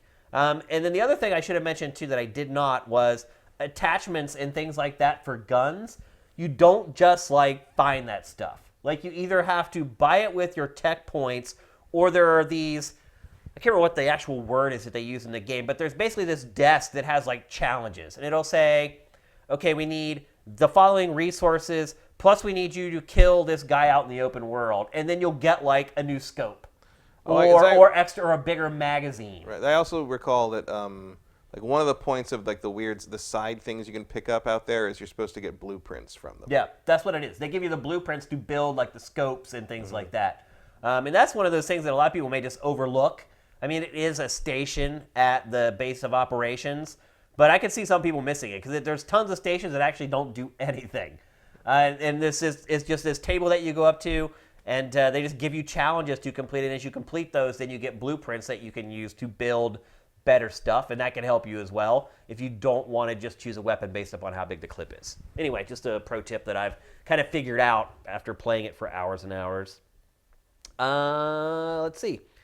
Ian McGar, DOA Extreme 3 on PS4 has cut out all the exploding bikinis and super jiggling, whereas Nintendo is fine with it. Seems odd for a family console. Personally, I don't care. Just found it amusing. That is odd. Yeah, I don't know. Like, Sony has sort of cracked down on stuff like that in the last year or two. It's weird. Why is that? I don't know. Like, whereas like Nintendo seems like bring it in. Like, yeah, which is they flip roles. Yeah. Now Nintendo's been the one that's just like whatever. Like all those jiggly games from Japan, like they all come out on Switch uncensored. Whereas like that used to be like, I mean, for the last 3 years of its existence, that was pretty much the Vita's bread and butter, such as it is. Yeah, I don't know why Sony would have made that pivot. I don't really understand why that happened. Like, I don't really care one way or the other, but like it just seems like Sony, like, why? Like, I never got the impression Sony cared. Yeah. You know? No, they were always so hands off. Yeah. It's really weird. I mean, there's been a change. Like this somewhere in the like company, this seems like the most controlling they've gotten since back in the PlayStation 1 era, where they refused to let people make 2D games on the system. Yep. Yeah. Which well, also like, didn't make no, any this is a goddamn 3D sense. system, and like we need to make sure people know it's 3D. I found a clip from an old European Nintendo magazine, a little clipping, and it's from that era, and it's got screenshots of the N64 Castlevania next to Symphony of the Night. And the whole text of it is making fun of the fact that the PlayStation Castlevania is 2D and how that's terrible, and 3D is the best, and clearly the Castlevania 64 is going to be way better because it's 3D and there's big characters and you don't have to squint to look at that shitty 2D animation anymore. And I was like, that aged well. Good call. Curious with the there's been some ratings popping up for Castlevania Anniversary. Collection. Yeah, I saw Interested that. to see what that is. I saw some speculation online. I was like, oh, it'll be the N60, the NES ones, and Castlevania 4 and Bloodline. I'm like, you think Konami's giving you more than 3 games in a collection? You are adorable. Like, yeah, that's not happening. That is not happening. No, you are getting the NES 3 games if you're lucky. It's probably just going to be a repackage of Dracula X and Symphony again. I don't know. Here's one from Not Cirque. I think that's who it is. It's like light green on white, so I'm trying to see it. Are you at all fatigued with all these games requiring hundreds of hours of gameplay, especially all these games as a service? I just thought about this the other day. It's funny that you asked that. I mean, the games as a service stuff, I don't go the distance with in that regard, just because they run out of content that's meaningful to me. Like, I don't like grinding the same levels over and over again to like get one, a foozle that's plus one. Right. Better, or like collect another 10 bear asses in the hope that I get like the gun that does 5 more damage. Like, that's just not interesting to me. Like, the end game stuff in MMOs and games like that are not interesting to me, because you're just sort of you're not developing the concepts. You're not showing me anything new. You're just sort of making me play to play. So in terms of like, say, something like The Witcher or Assassin's Creed Odyssey that take forever, like I still like that. But the games as a service thing, they just wants me to get on the treadmill and run forever because they hope that at some point I'll get bored enough that I spend microtransaction money on something to make it happen faster. Nah, like that's not interesting to me. I'll say this. To me, games as a service make it harder for me to do my job because of exactly what Matt said, because they're repetitive and they're very much the same. So I have to make tough decisions at night. I have to make tough decisions all day with my time. Like, how do I divide my time? I'm one person. I have X, Y, and Z I need to do each day. How do I get it all done and complete everything for each day? And then ultimately, how do I squeeze in time to play video games? Because you guys keep forgetting I have to play these games to talk about them and help you guys decide whether you want to buy them or not. All the other stuff I'm doing, I have to spend dozens of hours a week playing games, which, hey, poor me. But what I've noticed is a lot of times when I play games, it's not until like 11:30 or midnight until I can actually play games.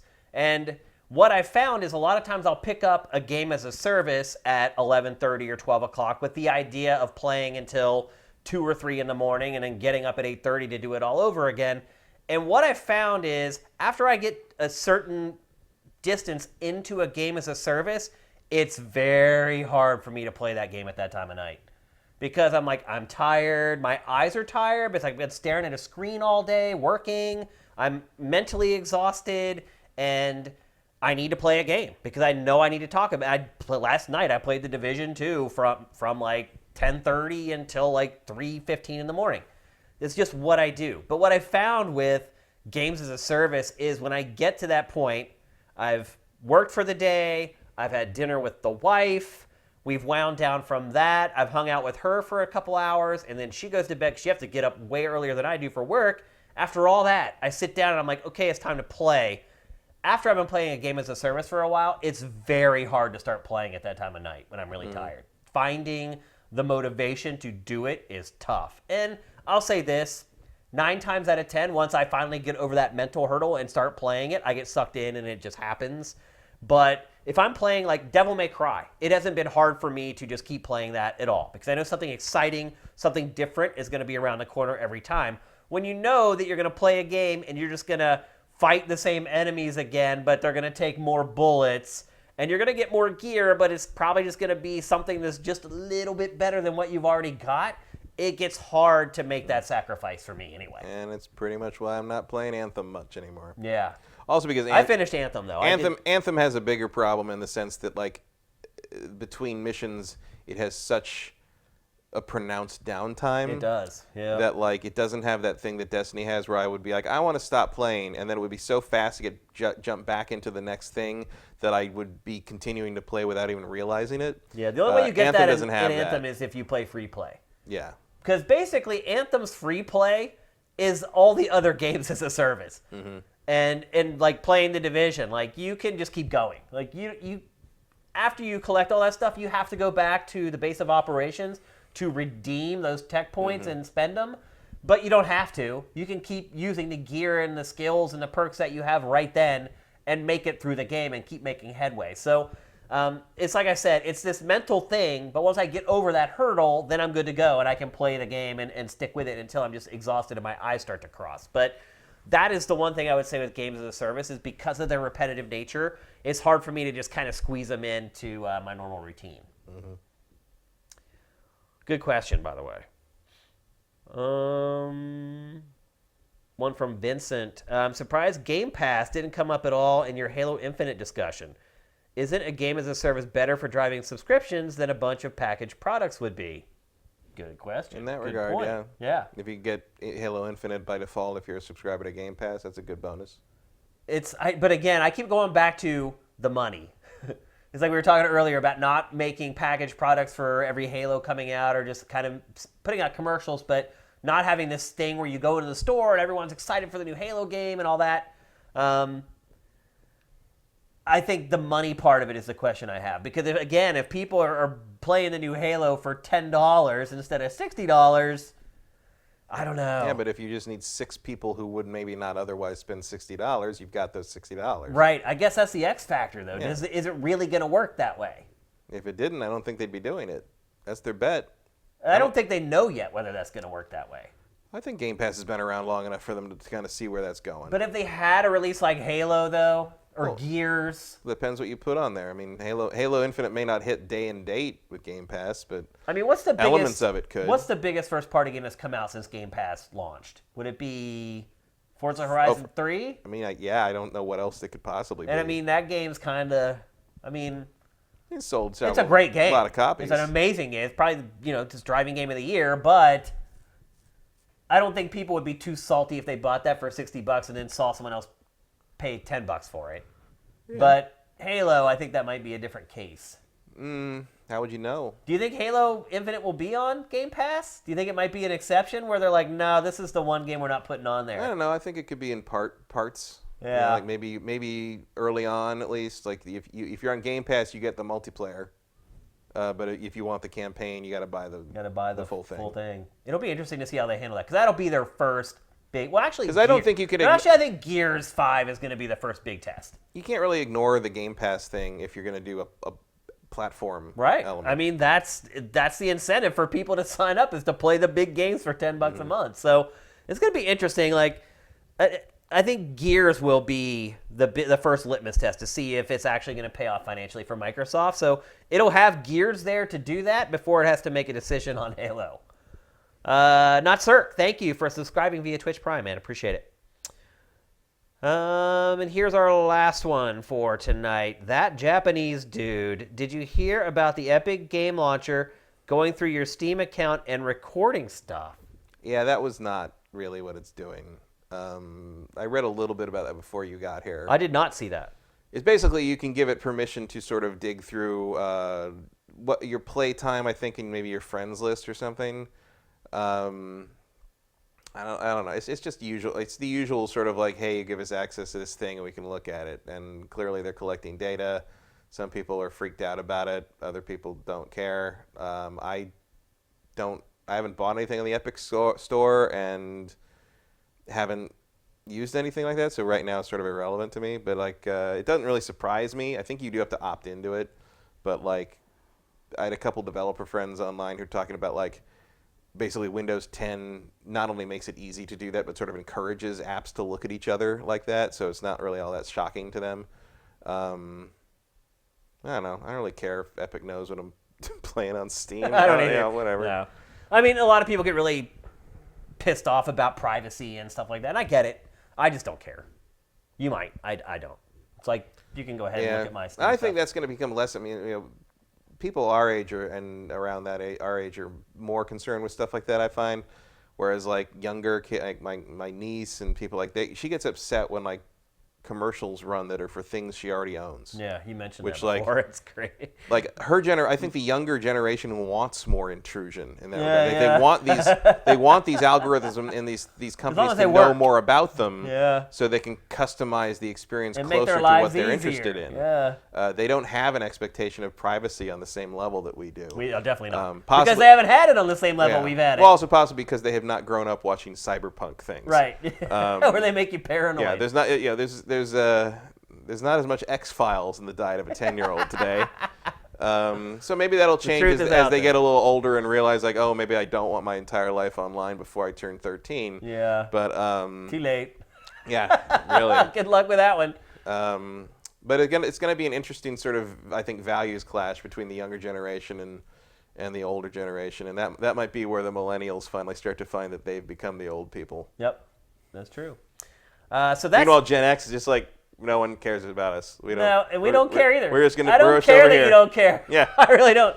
That's kind of Gen X in a nutshell, isn't it? Yeah, we're all. It's like funny how happy we are to be left out of all those like data polls. Yeah. It just goes straight from baby boomers to millennials. Good. We're like, cool, we're good. I'm fine with that. We will be in the coffee shop if you need us. So I think that's it for all the questions. It's the last ones I see anyway. I'm surprised none of you guys asked about the spiritual successor to Left 4 Dead that was announced today. It's called what? Back 4 Blood? Back 4 Blood. Think it's like a vampire thing? Sounds like a vampire thing, but it could be anything. There's blood and zombies too. Yeah. You know. It's coming from Turtle Rock. Turtle Rock. They're and back. Warner That was literally Brothers. their tweet was, "We're back." Yeah. And so it's the squad that did Left 4 Dead, and they're going. Yeah. They can't use Left 4 Dead because Warner Brothers obviously didn't want to pay for it. Yeah, but they seem to have moved to a place that will let them make an actual frickin' video game again. So it's funny too that they do have the number 4 in the title. It's Back 4 Blood. Yeah, Instead of Left 4 Dead. So we'll see what it is. So they've managed to find a way to brand it. I'm willing to bet it's a co-op supernatural shooter of some Yeah, kind. I mean, I think they already said that. Yeah. Yeah, but there's going to be like competitive multiplayer or something this time. Sure, why not? Yeah. So surprised you guys didn't ask about it, so I thought we'd bring it up before we say adios. So that's it for GameFace 160. We should be back here on next Thursday. I've mentioned it before, but there is a thread in the SIFTD forums for GameFace. So if you're always wondering when the show is going to happen, I always post in that thread going forward when the show is going to be live on Twitch. Those of you watching on YouTube, please help us out with a Twitch Prime sub. Thanks to everybody who subscribed via Twitch Prime during the live stream. Thanks for everyone who sat on the live stream tonight on a Thursday. I know some of you guys were in Europe. Y'all rock. But if you can help us with Twitch Prime, if you're a YouTube viewer and you can't afford to help us on Patreon, we would really appreciate it. But what we would really appreciate is if you could help us with our Patreon. It's far more predictable. And when we have money on there, it's much easier to plan for things because we know how much revenue we have coming in. So anyway, as always, thanks for watching, guys. Have a great night. GameFace is up and out.